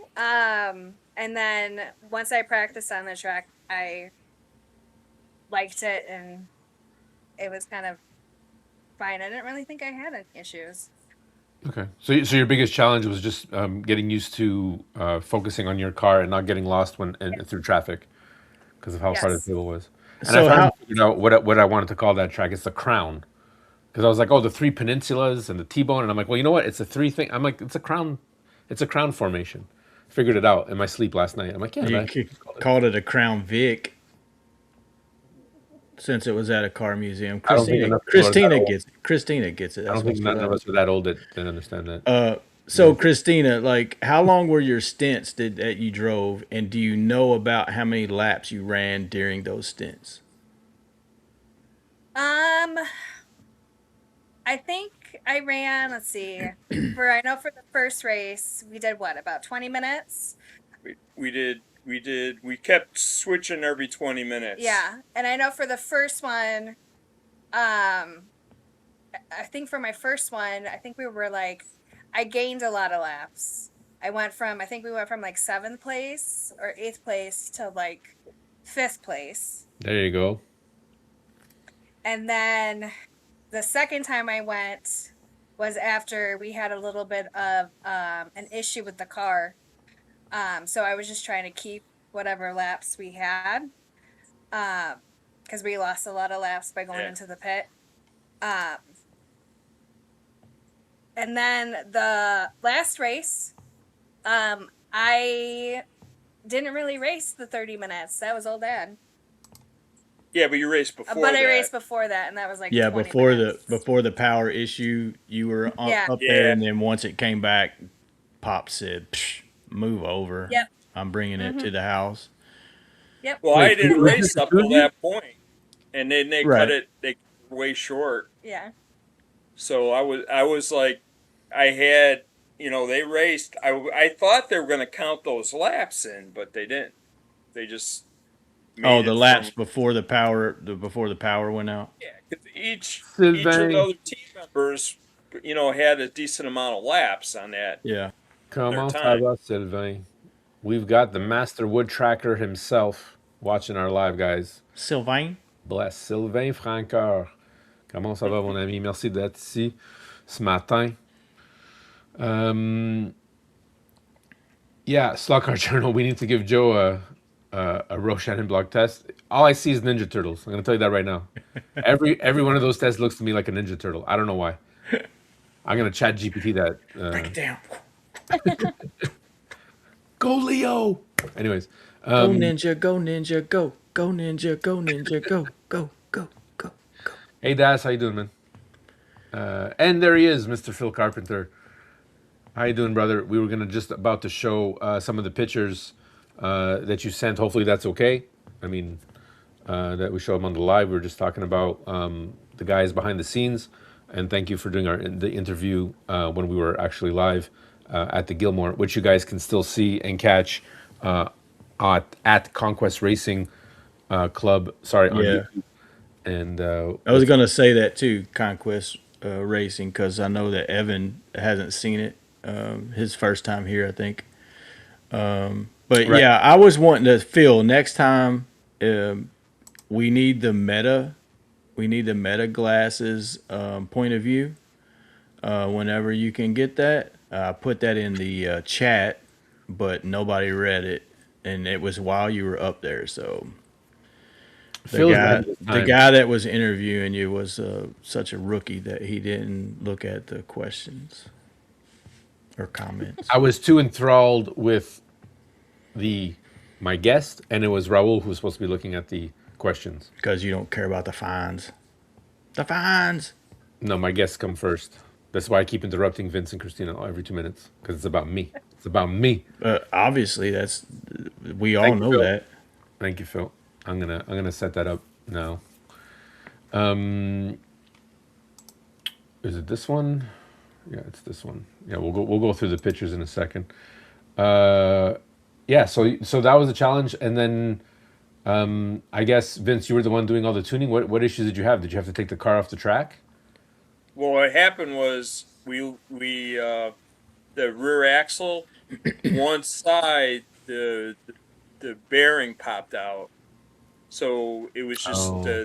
the axle was just flopping around. So is that So- because you got hit? You got hit from the rear, and it made it pop out. I mean, it certainly Yeah, wasn't got as hit. severe as a We- guide, but getting hit Yeah, by the we rear got- and the guide falling out. But I didn't know if it hit the floor and popped out or what. No, it stayed on the table, but it did get hit a couple times. There was like a pile up in one of those, the areas like that Joe called the peninsulas. The T-bone. So they got, The T-bones. yeah. I don't think it was a T-bone. I think it was a was part a- in the middle. Those two in the middle that Yep. came out after the T-bone. I think it was in that section. There was a section there where it was, like the marshals were having a tough time because sometimes the cars were getting in there, and then if you, if you weren't quick enough, it would you just cause a huge traffic, pile up. And that happened a couple times, but it got better on the second race, and Yeah, I people know. were pretty good. I think like it was pretty good overall. There wasn't a lot of like knocking you off the track or anything. Yeah, so no cars got popped up in the air and guys coming No out or cars nothing got like that. not There like was what no happened to you shadow. guys. There were no Yeah, shadows that that's on the Yeah, yeah. track. That was one of So the that was one of the things that Johnny Hobby and we discussed afterward. That he was very he was surprised and impressed that the guys were very chill on the track. It wasn't as much chaos because he was like, "There's no way 11 cars." He goes, this is gonna be a well, an S show and because that kind of racing is different than home racing, right? Like yeah, everybody wants to show out and put their skills to the test there. Home racing is just a bash and go, right? I mean, that's just how it is. But yeah. when you got a race like that, like Woodslot and like Gilmore, you want to drive conservative, but yet you want to be advancing at the same time. Like you don't want to ram somebody. That's what the lane changers are for, right? But yeah. so I noticed. I don't know if you guys know, and I don't think it happened to you guys, but in that second race, there was I forget what team it was. Mad something. Man. They had a issue. They were up there running pretty clean, and then all of a sudden they started falling off. And was there chip issues in that 30 I minute think sprint they race had or what? I think they had a problem with the chip coming off. Like they didn't secure it well enough. Okay, That was my You so know, biggest I worry. think the chip ended up coming off and moving, and I think that's what the problem that they had, and they had to keep, messing around with it, and obviously when and that came off, then the Hall sensor probably got compromised or yeah, something. So yeah, and a lot of times that'll move. Like if that doesn't go, it needs to go like vertically and straight. Sometimes one time I had it where, after I worked on the car, I accidentally hit it over, and kind of moved it, and then mhm. it had trouble. Uh, but I was able to correct that. But I think their problem was that it didn't hold well. I don't know what they used because I only used Blue Tack on mine, Same. and Blue Tack held perfectly. I mean, it was, the only problem I had was all that, that film on the back of those chips that they say don't take off, you violate the warranty. Oh yeah, that So rips. when you Every time I pull that chip off, I pull one of those things off. when you tape it down, if you got to pull it off, that look, I got one right here that did the same thing. I Yeah, pulled it off. And that piece came off the back. I was just like, they said don't take it off, but I mean, it still ran. So I yeah, mean, I guess it doesn't really. I guess it probably just kind of protects the solders and yeah. stuff I on the think they, bottom more yeah, than and I think they're anything. protecting it from, like if you if you rubbed over a magnet or something metal, right? Yeah, or use that one stuff that some guy used in Canada. He's in Canada. He used some kind of soundproofing tape or something, and he Oh, put it under the chip in his car to add weight, and it fried the chip. Because of the I forget who that was, yeah, but everybody forgot what that was. It wasn't important. Vince, show us show us that controller. Show yeah. the fine Okay. folks at home that controller. Let's see. Here, back it up a little bit. There it is. That is an F1 controller. There are so many buttons on that thing. Can you take us through what the buttons do? are they qualifying right now? Yeah, F1, kind I of. think they are. Uh, Front basically, basically for the most control, you have your power trim here, and usually I keep that pretty much all the way out. All the way low, pretty much. Um, What is that and for? What is that for, Vince? You got to dumb it down. What is that? yeah, you know, on this, I think I'm not exactly sure. I know it has to do with, as you start pulling the trigger, like one of them, I think maybe the power trim, um, it's either power trim or the min speed. It might be the min speed. When you turn that up, like if you're going around a turn and you're hitting a trigger too quickly, then you could turn that up, and what that'll do is it won't react as quick when you pull it. So it's So so it's the like a car track won't. Yeah, so the car like traction won't. control Yeah. or trigger Yeah, kind control. of. Yeah, and then uh uh and but usually like I've been pretty much having those zero in these races. Uh, and then I've been trying to I've been using you got the fast, slow, and standard, and I would try to put it on fast. What I would At first I'd keep it on Raise standard, raise that up a little and bit I there, looked on. Vince. Can you show us? Raise it. Yeah, There you go. sorry, Yeah. sorry. Okay, this switch here, There was I another. would keep I it didn't even on. notice that switch. There's Yeah, another. switch. that's the one at Yep. wood slot they told us not to mess with. Leave it in the middle. Don't play Yeah. with it. Yeah, You don't want to but explore. They were like, you rookies don't want to explore that option, so just leave it alone. yeah, but after you start getting used to the controller, Yeah. putting that on fast on that hypercar, when I put that on fast, and I had this knob uh, handles your curve. But does it Up. make This There knob you go. There you go. That knob here handles your curve. So I would turn this almost all the way up, put it on fast, and then I started at first, and then what that'll do is on the trigger here, right? On the trigger, you can just use the beginning part, like the first quarter of this, and what happens is you really conserve fuel. You'll go around, and like the second race when I did that, I was like, I think I pitted once. Maybe I splashed a little bit a second time, but that was it Okay, okay. for Don't give 30 away our minutes. secrets for the next race. They're No, it's It's all okay. about helping the community, dude. If no, there's no, no. I have somebody's to win. got No, yeah. You if figure it some out yourself. Give the well, tips. according to you, The you're the other best thing driver, so is, you're gonna win. So I mean just that's a given. That's a given. 2 years in a row, right? So. yeah. The other thing is like here's your braking knob, and I used to always keep this on the fixed side. This side's fixed. So when you turn it all the way over, this is like a fixed brake, like a standard brake, right?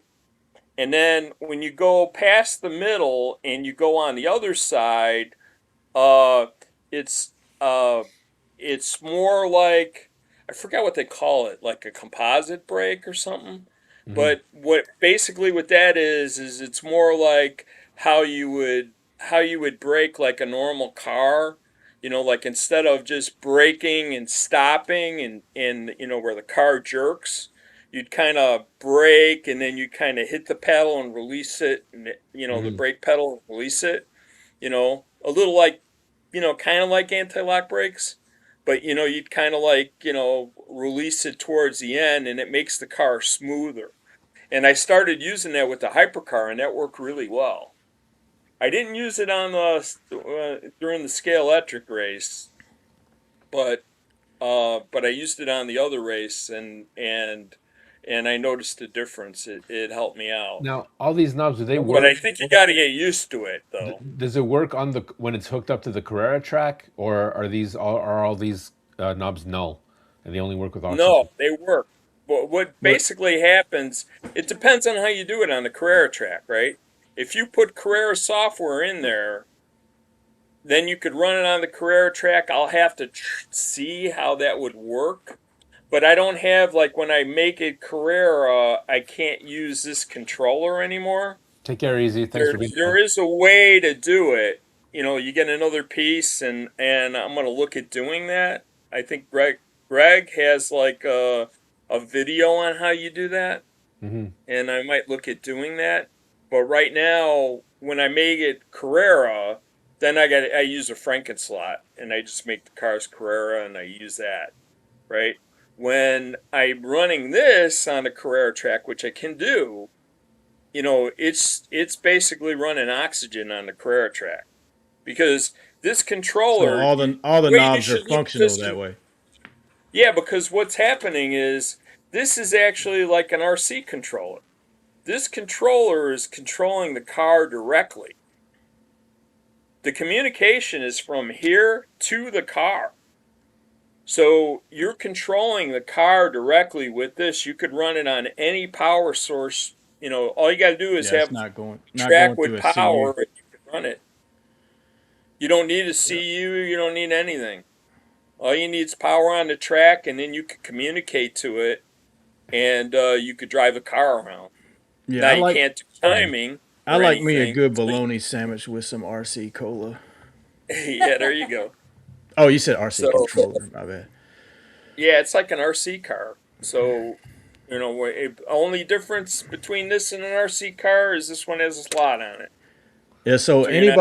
anybody that's looking at that controller and sees all those knobs are gonna freak out. But with the braking, the way that it's set up, y'all, is that why there's so many numbers and 0 is absolute straight up vertical. If you turn it to the left, like Vince has it, the farther you turn it to the left, it's like when you let off the gas and you have engine braking. So it's really smooth. It's before you put on the gas, so it's pretty or put on the brake, press the pedal. It's like the engine slow. It's like engine braking in your car, so it'll slow you down first, and then you apply the brake. If you go to the right, it's like just jamming on the brake pedal. So the farther right you go, you just let off of it, and it's going to stop. It's going to dead stop. But we found at Woodslot that just a little bit, a smidge to the left was really good because you're coming down that long straight that we had there, and you let off of it. It just kind of, it's a lot smoother. You know what I mean? So Yeah. So what you're saying is that the brake is engaging while the trigger is reversing versus yes, having to turn off the trigger yes, to go back to have the trigger go back to 0 before the brake engages. correct. Yeah. And if you go to the right, it's like you have to let all the way off of the trigger to get it to brake, and then it has different levels of braking. So all the way to the right, you let completely off of that trigger is gonna dead. It's gonna dead stop. Yeah. So I mean, Vince. So what are the up and down arrows? Let's go through that. Oh, this is basically on this. These are lane changes. Now, for the most part on this track, all you really did was have to hit the top one. You didn't really have to hit the bottom one, but they were telling you the advice is to just Hit put the your middle. thumb and hit them both. Put your thumb in the middle, I right? never had that issue. I always for the wood slot, I was using the bottom one. Yeah, Yeah, you could I don't use think it you could use matters just really one. which one you do, but when you press one of them, it does matter on when I'm running on Carrera track and I use the Carrera lane changers. The top Mhm. button's the only one that works, but Okay. and all you got to do on a Carrera track is you take one of your Carrera wireless controllers and you just rubber band the switch lane button down, and then anytime you press this button, it'll lane change. Yep. Nice.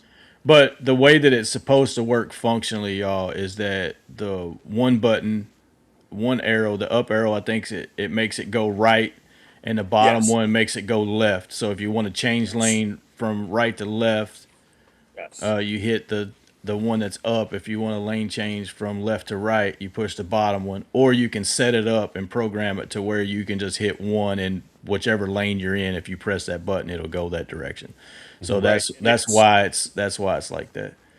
It's a yeah. little more That's technical. like Which I find funny that Maurizio developed it that way, but I mean, he's got. I mean, well, it I guess the depends on the lane polycar's got changes, the right? lane changers, yeah. Well, you Christine, can't Because actually. what do you the prefer? polycar the I think the polycar and Nico.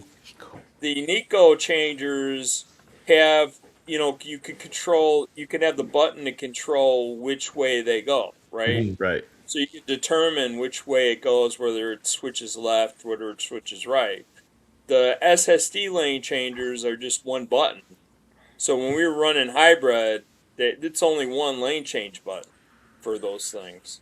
And then it one lane change button to initiate it, and then the other one is just when you come over, it'll as the car passes over again, just whether you have it pressed or not, it'll reset that lane.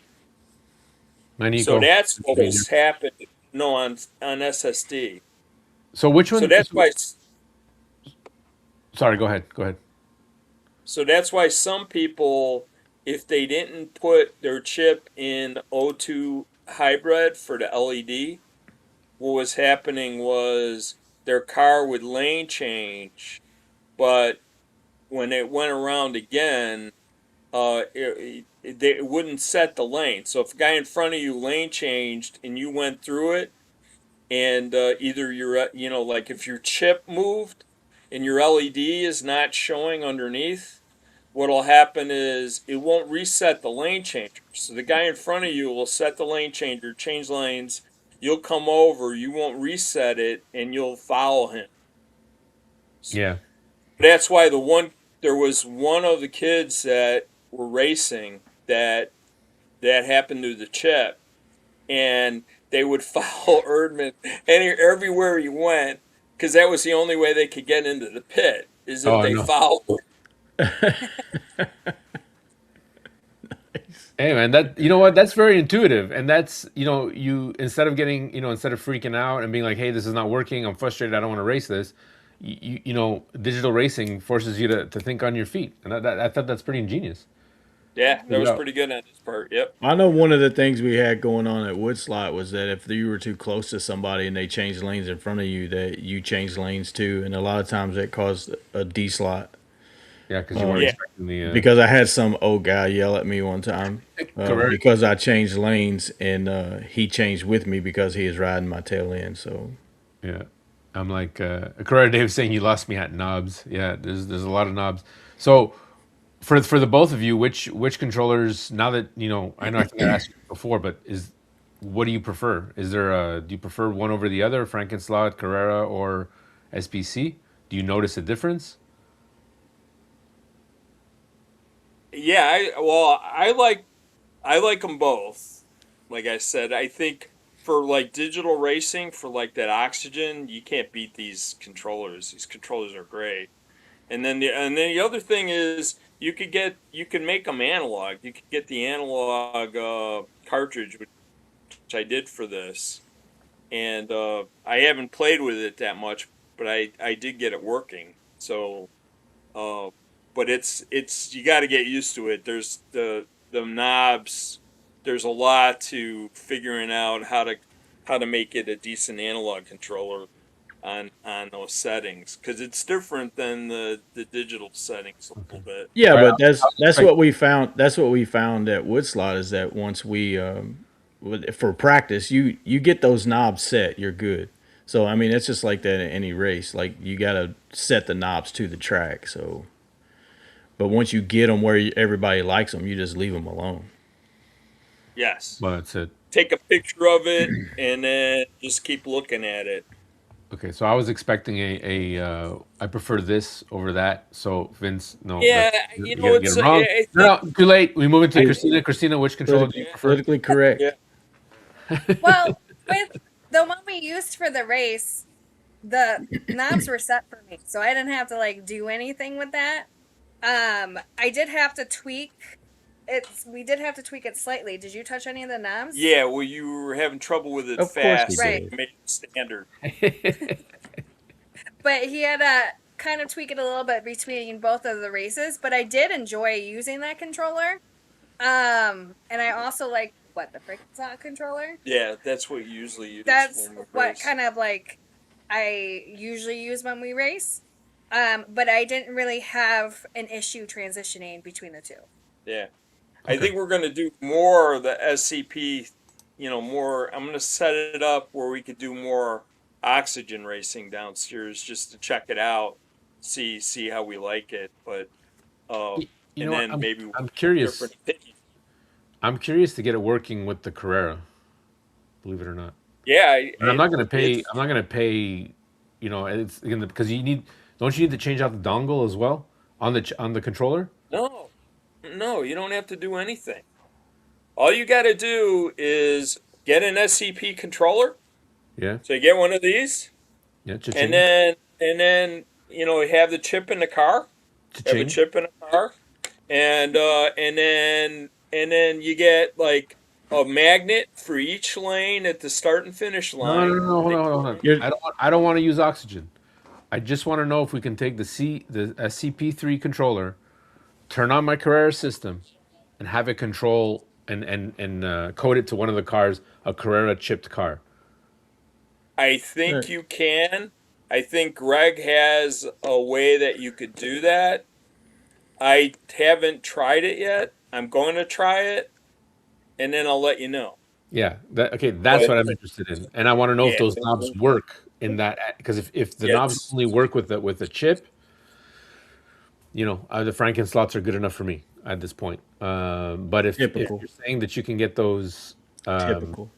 yeah, typical. Yeah, there's a lot Yeah, of money. typical you. No, typical you want everybody else to do the work for you, and then all you got to do is just tell me what to buy and how to do it. And Okay, I'll you do it. watch Monday night with me with a different controller, and everyone's gonna say Joe's only winning because of the controller. Because I'm I not don't buying say four of that. those. That's I like a don't say $1,000 that. right there. I don't say that. Oh my goodness. Okay, you guys. I'm gonna get these pictures loaded up. Give me 1 second. Yeah, let's do the pictures because I do have something to talk about. Go for it. Go for it. No, go ahead with your pictures. Hurry up. You can talk while I'm setting this up. I mean, you're just going to show me pictures of I was supposed to go and then I couldn't find nobody to ride with me. I was going to fly in and then fly right back out and that didn't work. So Whose fault is that? that's my fault because I got nobody that my Hey. my best buddy Cornbread moved to Florida. I'm sure he would have rode with me, but he moved to Florida. Okay. You were in our team. Yeah. You know what I'm saying? All right. Yeah, now maybe next time Evan says, "Yeah, I got you, Mike." Yeah, maybe we can hook up next time because he's only about 2.5, maybe 2 hours away from me, and he would have to come up through here. So yeah, that'll work out. And speaking of that, that's what I have to talk about. Something that Evan is developing. Yeah, we'll talk about that. We'll get to that right after Yep. this. All right, let's transition over. You guys can see that. That's Phil, and I'm sorry I blanked out on this gentleman's name. Phil, if you're still watching the chat, please help me out. I want to say Ron, but I don't know if it's Dom or Ron. I apologize. Let me get to the thing. All right, so this is I think his name is Mike. Mike. That's it. His name is Mike. Yep. Mike is a racer. So here we got some of the track being set up. Vince, you did send me, and you can see some of the cars in the background. Vince, you did send me the time lapse, right? That was you. no, that was John. I think Oh, I'm John. sorry. Yeah. Okay, I'm gonna check that Yeah. after to show you guys what He what did the works. time lapse. And then this is the guys. That gentleman in the middle there. That was Jacob, who was our correspondent, if you will, our liaison to the room. The room was massive, and I can't believe they're thinking about extending it. And then in the background, I don't know if you can see some more cars. And let's go here. Yeah, there's another angle of the track. This was the foam board that went underneath the tables, and then it was painted all green. And I thought that was a great touch. There's so much work that goes into. Oh, there's a video.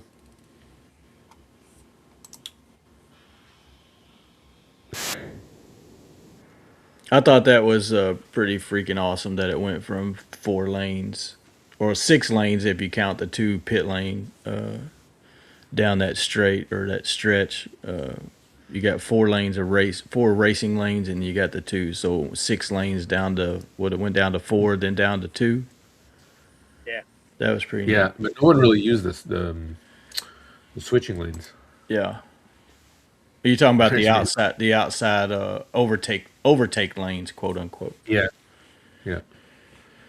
Then we got guys just setting up their cars. Right? Is that Armando Garcia? Yeah, on the left with the black cap. It was good to see him. It's good to see him. He did. He traveled all the way from Florida, but did he take 2 days? He took 2 days to drive up, right? He Yeah. didn't do it all in one day. No. And we got Mr. Erdman. We got the driver stand right behind him. That's a great shot. These pictures are all courtesy of Phil Carpenter. So thank you, Phil. That's a shot from the driver stand. Once it was all done and set up. That's cool. Yeah. What I think is impressive, what's really cool is that like these digital races, Oliver really makes sure that every driver, or at least there's multiple pit lanes, so that way Yeah. people can come in, pit up, and then if a pit box, sorry, is occupied, you can just take another one. I thought that was, and then if you need to get your car out, or if you need to take it off the track, the rule or switch drivers, the rule is it's got to be in a pit box, and I find Yeah, that's that was really cool. 'Cause, I mean, that's what they do in endurance racing anyway. there he is. There's Yeah. the man, the There's myth, Jack. Vince, Vince, if that is your real name. But the other thing I really liked was that the driver stand was closer to the track in this race than Phil. Woodslot. I mean, you had 8 feet to the 8 feet to the track at Woodslot. Then you had another 40 feet to the furthest point, and so you had 48 feet. And some of the older guys had trouble seeing. Yeah, this one was easier to see than the other. That other one, man, that one corner, I was having trouble with that one. I didn't even know there was a little kink there until I went over there and looked at it at Woodslot. Yeah. Well, see, my thing was at the Woodslot. It was so far from the track that you were looking. Your perspective was more the side of the car, like as it was coming down, and that's why they had to take the walls. But if it had been closer, it would have been a more of a top view of the car instead of a linear. It would have been you know what I'm saying? Like Yeah. that's what I was saying at Woodslot, that it would have been, your perspective is different when it's farther away. So you were Now looking we're at, into- and that's why people had trouble seeing their car at Woodslot, is because of that. Yeah, and this one you could see it really good. And you could see when you watch the race, that a lot of times, people were like stopping before, if there's a crash, they would stop right before and Yeah. wait for the marshal to clear the crash and then go ahead. I thought it was kind of funny that they're not funny, haha, but like, well, yeah, funny, haha, that somebody would put a car down and it wouldn't go anywhere because of those guides, right? I think you guys were talking about how the guides would completely do a 180, and when you Yes. put it back down on the track, it wouldn't go because and you had to turn it around. But then you had a couple that would be set down and somebody would ram it, and then they pick it up and they look at it and set it back down, and somebody ram it before it got figured out that the whole guide had turned completely around. Yes. But yeah, that's, that was Warren's car. yeah, I was at work. I was at work watching that junk, and it was just, it was funny. We're not supposed to be watching TV, so if anybody's, gonna report me, just chill out. But I was watching it. Let's see here. Hold on. I'm trying to get the time lapse video. So again, thanks to Phil Carpenter for sending me those pics. Yeah, those are great pictures. Did you share his video, Vince? Is that why I saw it on your end? Did you share that video? No, what I did was I created a little short, and I got some of Phil's pictures that he posted on Facebook. If there's stills, I could, and somebody posted them, I could pull them down, and then I would like put them in the collage that I made, right? And but I couldn't do that if if you made, if it was like a video that you did that was done on Facebook, I could pull the pictures down. But Oh, you know what? I did a couple of Phil's pictures that he put up there. I think it was Ryan from Rerun Racers that sent it to me. Oh, okay. That's what it was. I'm just trying to find it now. No, that's the Richmond Pub.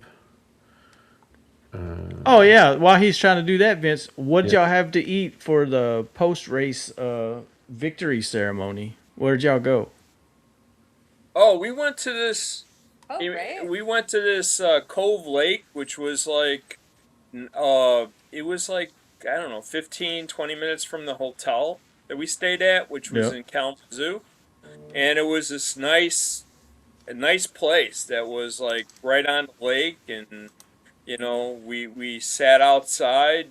They had, I think I had like, Hmm. some pork chops that they had there. So Yeah. did my brother. And So and then can't remember what the girls had, but yeah. it was nice because it was like we got to see it was right on the lake, and you stayed there long enough, and you have a few drinks and watch the sunset. So Yeah, so the follow-up question is that we went to that spot that was on the lake, but did you all have dogs at the bar? no, Like the spot that we went to where that dog was just sitting at the bar just looking at yeah, everybody's food. yeah, no No dogs dogs at this the time? bar. Gotcha. Gotcha.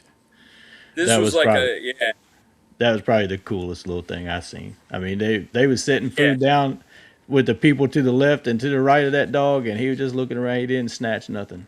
yeah, I thought that was pretty dang cool. He was like yeah. he was waiting for his own plate. He's like, "That's not what I ordered. That's not what I ordered." Yeah. Oh, good. Yeah, I can't find it. So many apologies, guys. It was a great. Um, All right, we'll see you, career Dave. 1 a.m. there. Wow. oh man, guys, thank you so much for joining. Was that The Rock? No, yeah, guys, sorry, that was a background picture that I was trying to print, and then that was a sneak peek to the track that is coming. Yes, H2A. Yeah, let's pick that up. Let's try to get your track up on a Saturday morning cartoon if you're willing to be up this early, all the way from the West Coast. We got a lot of good guys racing in the West Coast. This is really cool in Canada. Big oak, a frog, and a dog walk into a bar. I mean, they may have been a few snakes in there too, and we didn't know it. But well, I mean, I was sitting with a couple of them, but Yeah. they was eating salad and stuff with a cheeseburger and a salad. That don't go together. Dude, I had fries all weekend, bro. Yeah, whatever. Don't start with the salad goes. Don't worry, don't even start with me. You said on the live that I had a salad with a cheeseburger, and the only way you have a salad with a cheeseburger is to put the lettuce and tomato and onion on the burger. Okay, that's You just like don't have having a because burger and a Diet Coke. you don't come from Canada and then start putting your dumb Okay, we're not having. eating rules in the United States. It is I needed don't do it. vegetables. I had my wife in the back of my head saying, "Stop eating burgers and have a vegetable." Dude, So I had this turkey provolone sandwich yesterday that has some turkey provolone. What yeah, the what dude. It is had that? Man, cucumbers on it. It had cucumber salad, tomato. there ain't no provolone in Kentucky. I can tell you that. I could. There's provolone in Kentucky, bro, and that's the only way to eat turkey is with provolone. Anyways, Phil Carpenter says, "Thank you again for the picks, Phil. The driver's stand is something Oliver and I discussed after Woodslot when I was designing the South Haven Gingerman Raceway, which was the name of the raceway that we raced on, not the Crown, but the Gingerman Raceway. We wanted to improve the driver's sight lines and proximity to the track. Yeah, and Did a good just job. I wasn't there, but I could definitely you can definitely see the difference from the pictures from. Hey, what's up, There he is. Armando Garcia? And I think we started that because people were saying, "Hey, it's Armando," and they started saying Oh, here you the go. Here you go, Joe. Here's your Putin buddy from Kentucky. There you go. There you go. oh, there you There go. you go. That's some cheese. That's good Well, cheese. he said with provolone. So No, stop it. Stop it. and the Kentucky comes out. There it is. Right there. London, Kentucky. That's a little farther south than me, southeast part of the state. So he's down there around Okay. Cumberland Gap area, I believe. Well, London, Kentucky. before we get to Mr. Evan Sparkman, Vince and Christina, what were your most memorable moments from the Gilmore? Let's wrap up with that because we've been on the live for like 2 hours. You guys are crazy. Good question. Well, I enjoyed racing. That was definitely fun. And then I also really enjoyed that my friend Emily ended up marshaling and enjoying it just as much as I did, that she would marshal again, and I'm trying to get her to actually race. Yeah, you So are. Yeah, you are. All it takes My is to come over and race with dad, you and dad, right? And then she's gonna be she hooked. already races with us, so That's hopefully yeah. we'll get her to like race, but she does yeah. come and race with us and she enjoys it. Yeah, I had my 3-year-old granddaughter out there the other day, and she runs, and then she's like, "I'm done with this," and then she just gets up, gets up and leaves. But it's a good 10 minutes though, so at least she's out there. Yeah, that's But what my grandson will do too. He'll race, and then he'll like stop the car, and we go, "What are you doing?" We're trying to get around him, and he goes, I'm "I'm done getting with this. gas.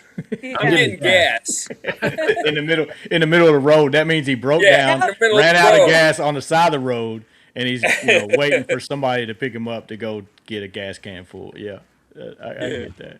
there's Yeah. well, that's So good. mine would be like getting racing with Christina and my brother. That was great. Who got Getting poached them by both out John there, and Erdman? they liked it. John got my brother to race, which was cool. He didn't have a choice. Yeah, Yeah, well, you I could have put couldn't him in a force him, headlock. but You John could have put him in a headlock, Vince. I mean, let's just go old school. Yeah, if I did that though, then he'd never want to race again. I thought that was pretty. I'm telling mom. I thought that was pretty cool. Mom. So, for those of you who don't know, the PTO team was supposed to be Vince, Christina, and your brother, Joe, right? Yeah, Yeah. But he didn't want to race, so John Erdman heard that and said, "No, you're going to race, but you're going to race on my team." So it forced Joe to race. And Yeah. who was the third for you guys? Tom, which was a guy on the Blue Water side. There you go. So he made a trade. So I'm we sure did the Erdman was like, "This guy's way better than Tom. Give him to me." No, I'm kidding. Who's the sacrificial lamb on the Brother Blue won Water first- team? Didn't Blue Water win first place in the? They placed first. Yeah. Yeah, Yeah. the first race. In the non-potted scale extra cars, yeah. But I think they had some issues. Doesn't that burn you just a little bit? Yeah, didn't you see that on Facebook? John couldn't stop telling me about it Joe, every chance he got. So Joe's gonna come over to the house now and race with you and say, "Well, I am a champion." So Yeah. Hey, Phil, you gotta roll out red carpet down those steps to the basement when he comes over and races. It's part of the contract, guys. We've discussed this. It's in the contract. The families that slot together, got together. Yeah, absolutely, absolutely, brother. Thank you for being here. All right, that's awesome, guys. I mean, honestly, there's going to be more to come, and Jen is coming. This is the plan. Jen is coming to the Michigan. So just quickly about that, there will be a GRL International. It will no longer be on Thanksgiving weekend. I got the okay. It will be the 13th, the weekend of the 13th, 2 weeks before Thanksgiving in November. The same day, like we were discussing before, it'll be the same day as the NSR Easterns. So the GRL International, which will be a Carrera digital race, okay, 2 stages. I'm going to get into it in a different video. We will be running 132s, magnets, and with modifications. We're going to talk about that in a later video. And the analog NSR Easterns will be running at the same time. I'm looking for 24 drivers. If you guys want to reserve now, you can. The website will be up soon. It's grlracing.com. I'm in the process of making changes also for season 4 of the GRL that's coming out. And that's it. That's the big announcement for today. But yeah, if anyone wants to reserve their spots, by all means. So 24 racers. How many track? You're just gonna have one track. 24 racers. So you're gonna have what is that? 6. If we're more, I'll make space 6 for times more. 4 is 20. 6 times 4 is 20. So you have 6 heats to. Is that math right, No, Christina? I'm not doing it like that. I'm not doing it like that. 4 times 6 is 24. Correct. It's gonna be a 2-stage race. Have 4 heats. I mean, she's a math teacher, y'all. So I'm just. Yep. Oh, you're just busting. No, we're not doing it like that. No, I mean I'm asking like because Oh, it's gonna be- my math skills are not that awesome. because MB Kentucky Auto. public school I know, system. but you're assuming how I'm doing the race, and we No, I'm discussed- asking. I'm not assuming. I'm asking just how assumed you're doing. No, for I'm Tuesday. asking how you're bringing it up. You're trampling all over the time that you said I could have to talk about Evan stuff. Kevin And, Gooch, and now Kevin Gooch is in the picture. Speakeasy Rum Runners. How you Dude, doing? you needed some ADD medicine or something, dude. Well, no, because we It's were talking ridiculous. before, and he's like, "Oh, I'll see you there," and I couldn't. We didn't officially. We did meet through Andy, and it didn't. I didn't make that connection at the time. Dude. Thank you so much for tuning in. Thank you for racing. They had two teams there. Yeah. Yep. I think maybe one of the teams that he was with was that team that had the issues, not the Rum Runners. He rode with the Rum Runners, but Yeah. I think they had Slot Boys, right? Slot Boys. They had Slot Boys, and so it wasn't him. Never mind. Just forget it. Just Yeah. forget I said So anything. going back to what I was talking about again, being about me. But I was asking questions No, about he that. said Stop so- Boys too. Yeah. No, you were correct. No, And- but the team that had the issue in the Oh, yeah, 30-minute sprint, I thought that he was with them, but it was a different team. I think started with an M, Mad Max something. It will be so the GRL International and the NSR Easterns will be held in Michigan again. So the location is still to be determined. coattailing off the Eastern Nationals. Yeah. So yeah. So we'll have the digital guys racing at the same time as the analog guys trying to represent. So spots are limited to 24. If we do get That's more, a big. I know it's going to be hard to fill those spots.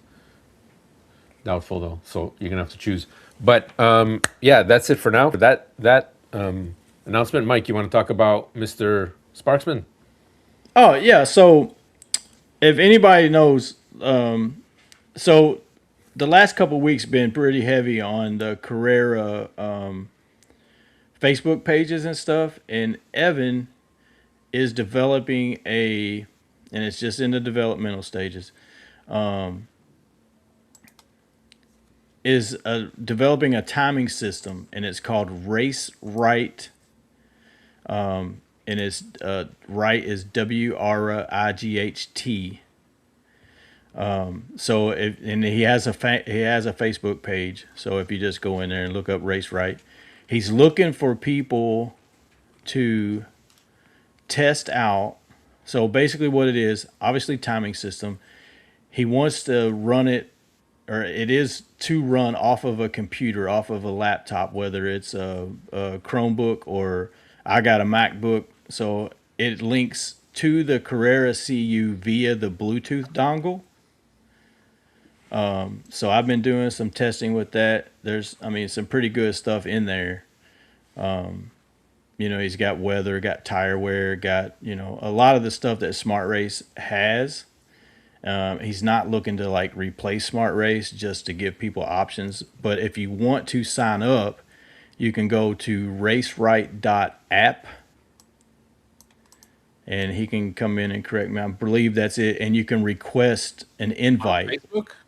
Yeah. Or on- Well, on the if you internet? just go on, so Facebook, he does have the page, and I'm sure that it's on there on how you can request an invite.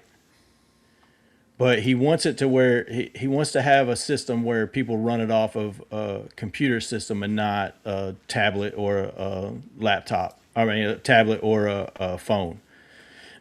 So, and it does hook, Bluetooth, like I said. So I've been running and playing with it and stuff. And, there's some things that it is Carrera digital only right now, because that's what he runs. But yeah, if you want to go on there, you just put your name and your email address. And then there's a question on there. I think it's optional if you want to answer like what you're running or Carrera and all that stuff. But it's a pretty neat little setup right now. So just getting into it a little bit more right now and helping. But I think that the more people that can get on there and start messing around with it and experimenting it, but you'll get once you do that on the invite request, he'll send you a code, and then you can log in and once you're approved or whatever. But yeah, he's going to expand to. He's saying he's going to expand to other brands and stuff like that. But like I said, it's got weather. It's got you got places for drivers. You can run ghost cars against yourself.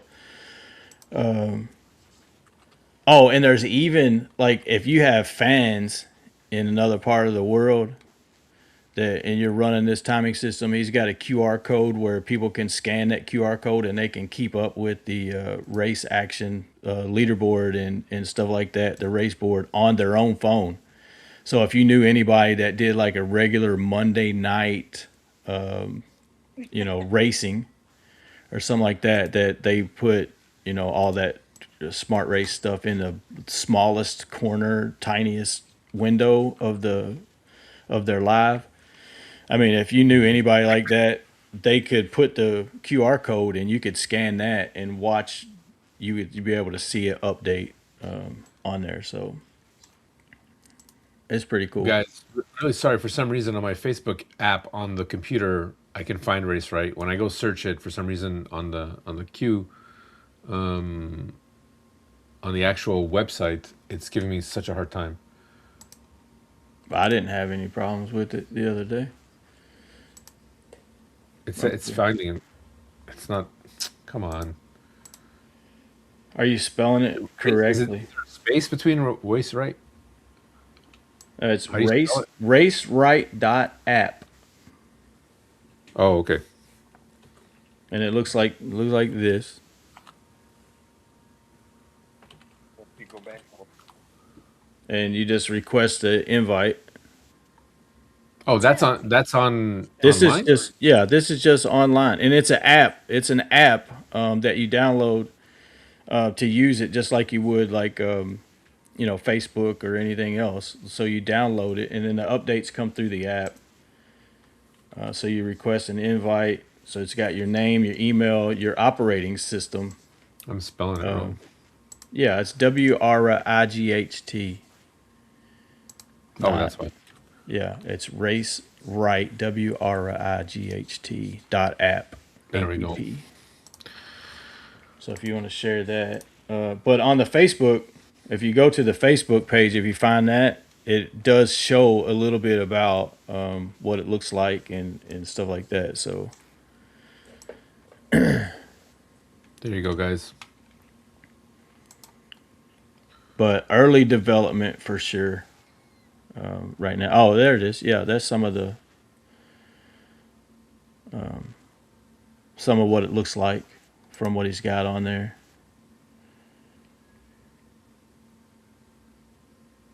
Very nice. Very cool. Very clean. Yeah, it is. It is clean for sure. Like I said, I'm having trouble, like because I'm used to see those QR codes right there. So one of them, the one on the right, is the one that you can like put it on your TV screen. Like you scan the QR and it'll go. But I've been doing a HDMI cable from my computer to my phone to my TV, and then the one on the left is where the spectators can scan that and they can get the live leaderboard stuff, and then your pit wall, so it shows your cars on your right hand side, and you can adjust your brake and your speed and your fuel level on that, and then apply it to the car. Yeah, it's then it shows your connection and stuff. But yeah, I'm used to like I said, I'm used to Smart Race, so I'm wanting it to do like what Smart Race does, and I got to get that. That's my own issue, so I got to get that out of my head and just start. And he even gives you, and I'm too knuckleheaded to do it, but I need to do it. But he gives you documentation on how to, step by step, like, okay, this is how you get it set up on your computer. This is, some things I want you to try. You can do a full course yellow. You can red flag it, all that stuff on there.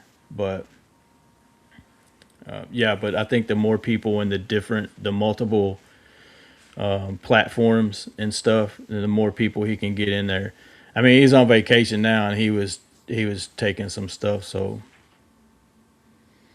No, that's awesome. I mean, I think if we can, um, and again, I apologize. I'm trying to get it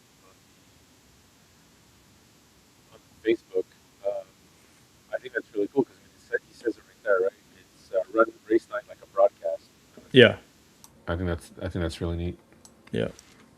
But yeah, I just like it. Like he said, he's not trying to replace Smart Race or any of the other apps. He just wanted to give people options. And just like Yep. what you've been having the last couple weeks, and it's not bashing Smart Race at all, No. but you've been having it drop out, and you're in the middle of a race, and it freezes up, and you got to start all over. You got to reboot it. You got to, and that's with your.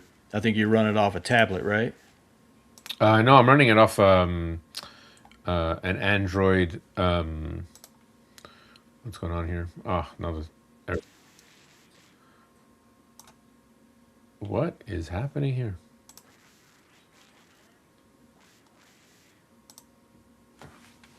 That's what I'm trying to figure out. Talking about.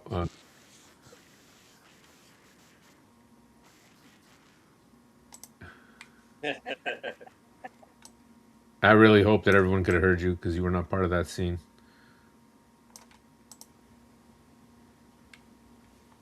I mean, people would have told us in the comments, right?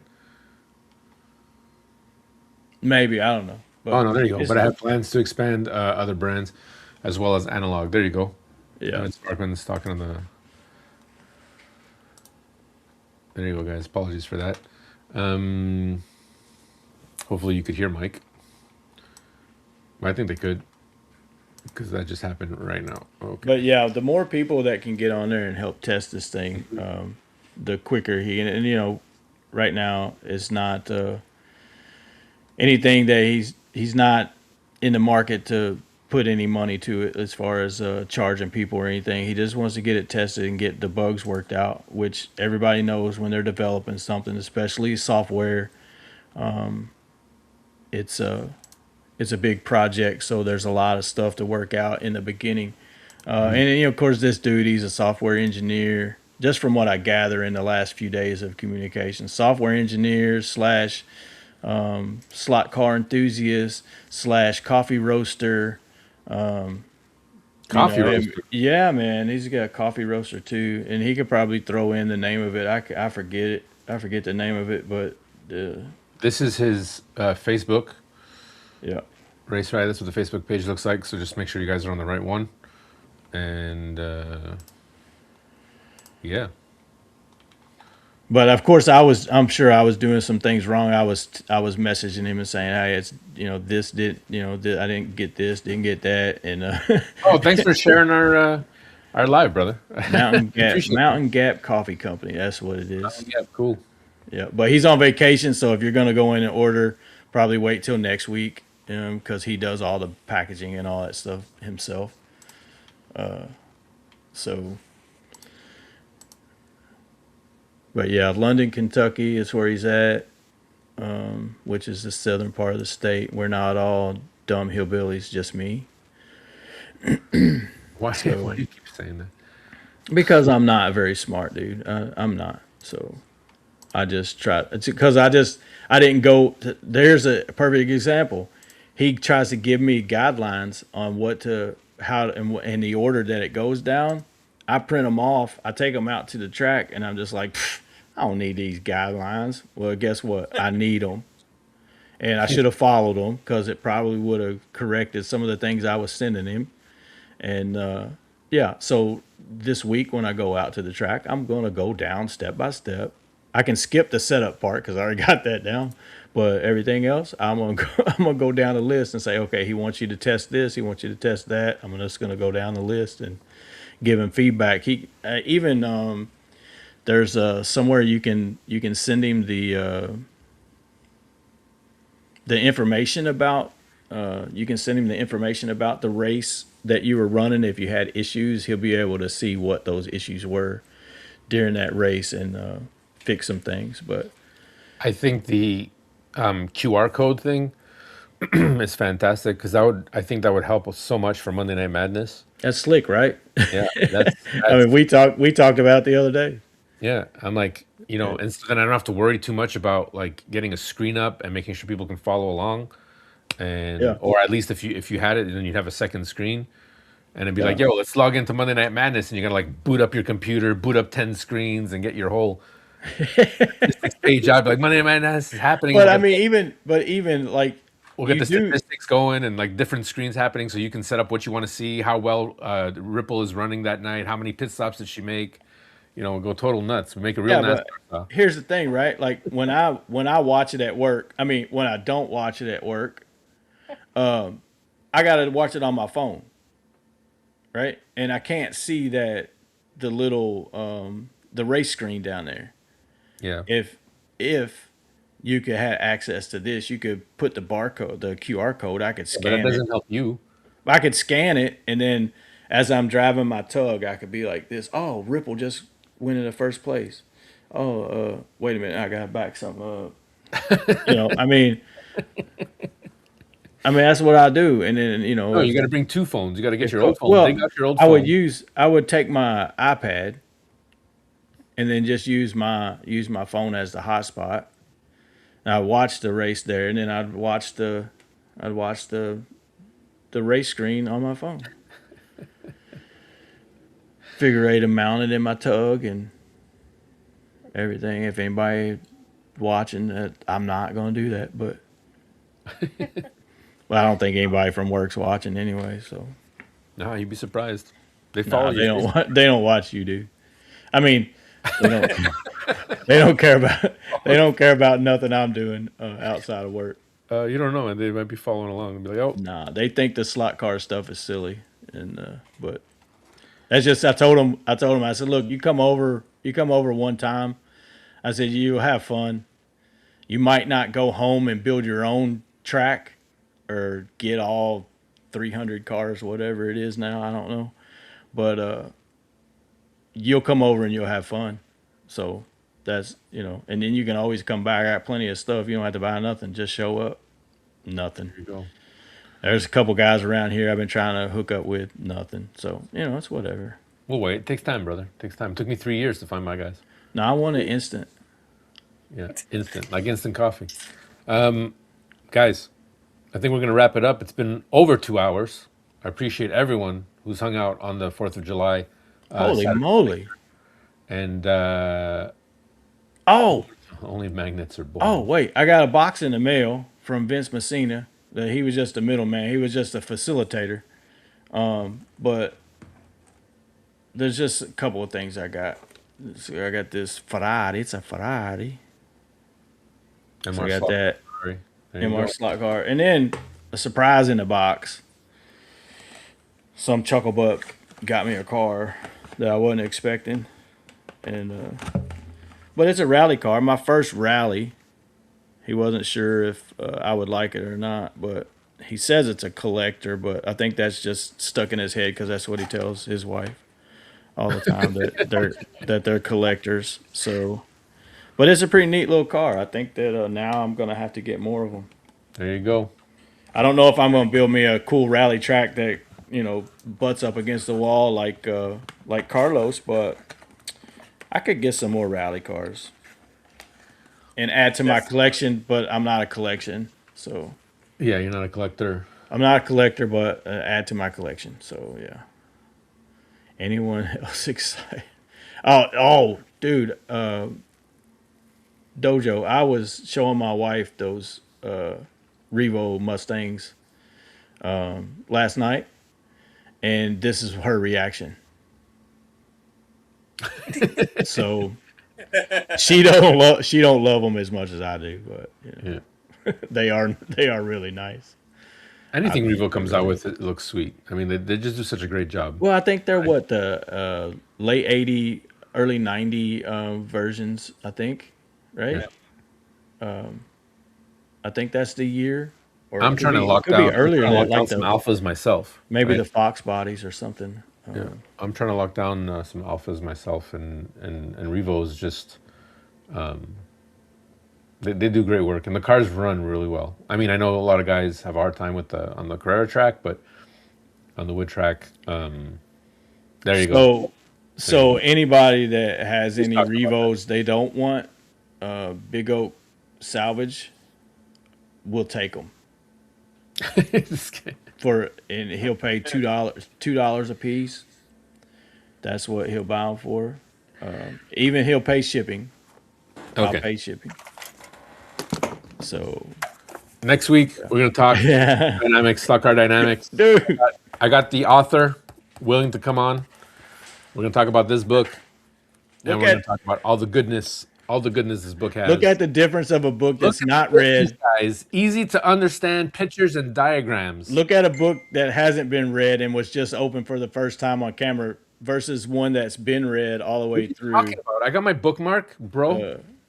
You spoiled it for me. I've already read the last chapter. I mean, that's the first thing I did. I read the last chapter. he said, oh, I read it. I read the back first.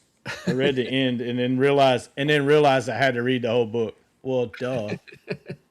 Dude. But dude, yeah, I look forward to listening to that. I wish he could have come on this week too, but Oh, okay. You know what? we had a pretty good Saturday, thing. get an appointment at the Dr. Joe Reavers run like shit. Guys, no. I'm gonna have to go against my mentor himself, Slockardu, saying Revos run like no. It's because you're on Carrera track. It's- Put that on a wood track. Zoop. even on a Carrera track, I got I find they run pretty deep.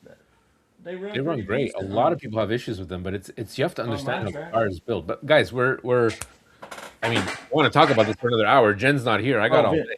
But Here's the Cadillac I bought, Vince. can we stick to a subject? Can we stick on a Dude, we're wrapping up, bro. We're wrapping up, bro. So It's the Italian goodbye. We're gonna have Now it's another a show 20 and people tell. show up in a minute. it's a show and tell. What are you talking about, eh? Oh, Oh, hey, we gotta get maybe some Vince and stuff out. Christina have to celebrate 4th of July. Yeah. I think they're just being polite. Yeah, well, right now we got, like I said in the beginning, We we don't have power. don't have power yet. Oh, right. At least it's not really hot today. Oh my goodness. You know, it's supposed to get high at 84 today. It's not going to be as bad as yesterday. All right, so what is this lesson that you're learning, Vince? Is that you realistically need a generator just to run your track. You hook it up. Yes. So the important things, right? Yes. Refrigerator, slot car track. Yeah. That's what you need to generate for. All the other I lights got and it down stuff, to order. that's it. Well, Yeah. yeah, slot car track, then refrigerator, but Refrigerator. at least for the fridge, you could get these big coolers or something.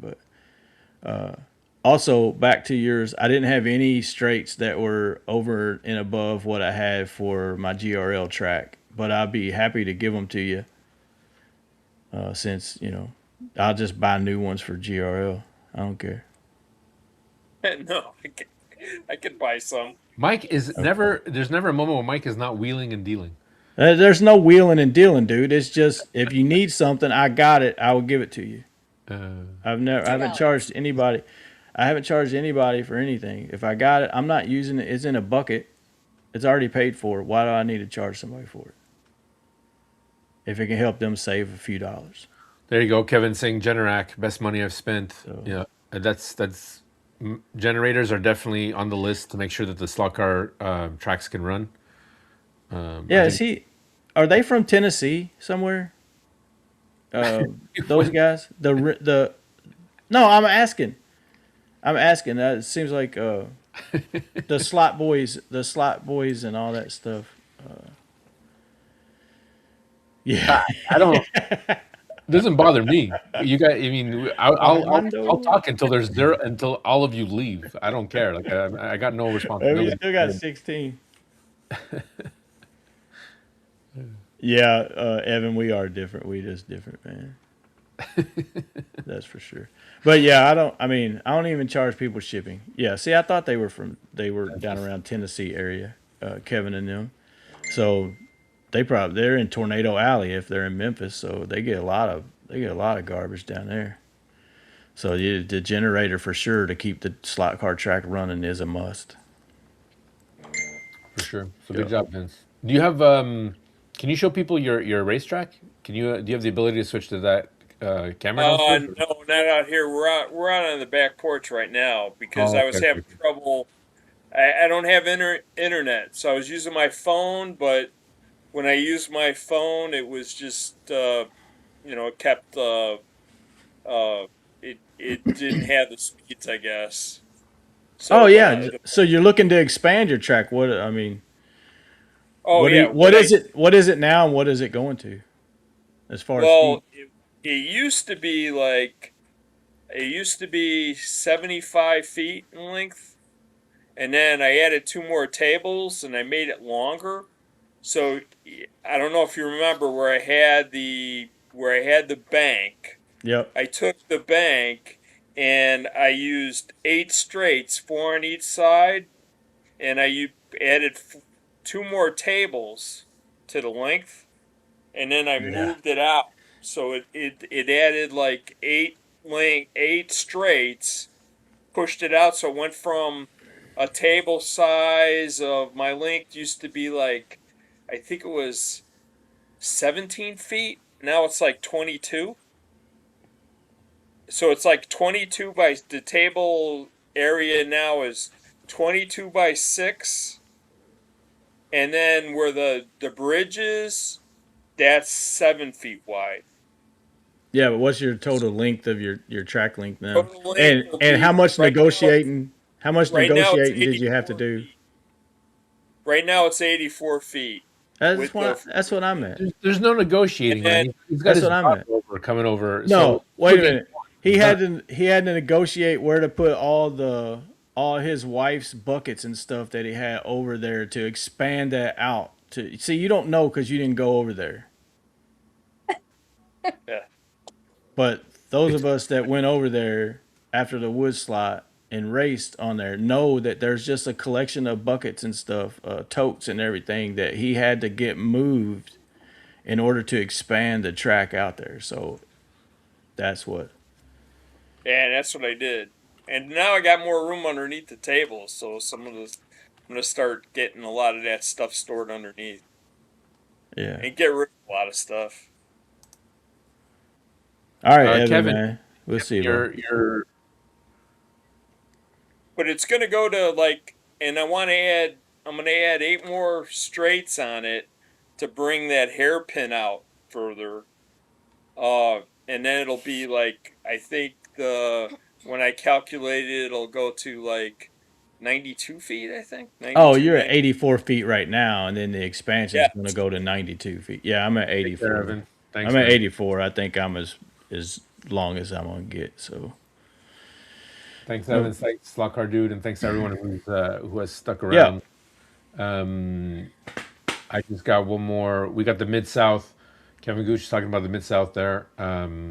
Slot Car Club. He has a page on Facebook. Just search Mid South Slot Cars, and it pops right up. I just did it. Go check them out. I believe Jim Cunningham, from the creator of Omnibox, is part of that club, if I'm not mistaken. And yeah, so yeah, he might be because he's in Arkansas. He's in Arkansas, so that's probably right across the bridge or right across the river from Memphis. But yeah, it's for people that not in Merca, that that area is called the Mid South because Okay. you know why that because they have the Mid South Coliseum there in Memphis, or they used to. That's where they had wrestling all the time. Oh man, Mr. Tucci saying it's 100. Yeah, guys, the heat. Guys, stay hydrated. Stay safe. Warren couldn't come on because he lost power. Same thing with Johnny Hobby. We had a bunch of guys who were supposed to come on and talk about the race, but I'm glad. I'm very appreciative that both Ryan and Christina. Thank you very much. And like I was saying, Jen is coming to the Michigan, so hopefully in the next couple of races we're gonna have a girl team. Jen really wants to start her own girl team, and so I mean, We try to get Bowtie on that too. yeah, there you go. So that's it, guys. Okay, Kevin's saying it's Jim is just is in Little Rock. It's a 3-hour drive. Okay, Yeah. so you guys are closer. Awesome, guys. Again, I'm gonna wrap this up. Vince, Christina, thank you for coming on. Mike, same for helping me co-host. It's been a blast. It was a great experience, and I look forward to more digital racing. I will be keeping you guys as updated as I possibly can. I am sorry about the lack of videos lately, and Monday Night Madness is on hold until I can get this mess behind me sorted. I have till July 20th because I am installing a wood track in this basement, and things are about to get real. Things are about to get really real. And thank you guys for showing up on July 4th. You guys are the best. To our viewers, as always, guys, happy racing. Be kind to yourself, and we'll see you in the next one. Peace.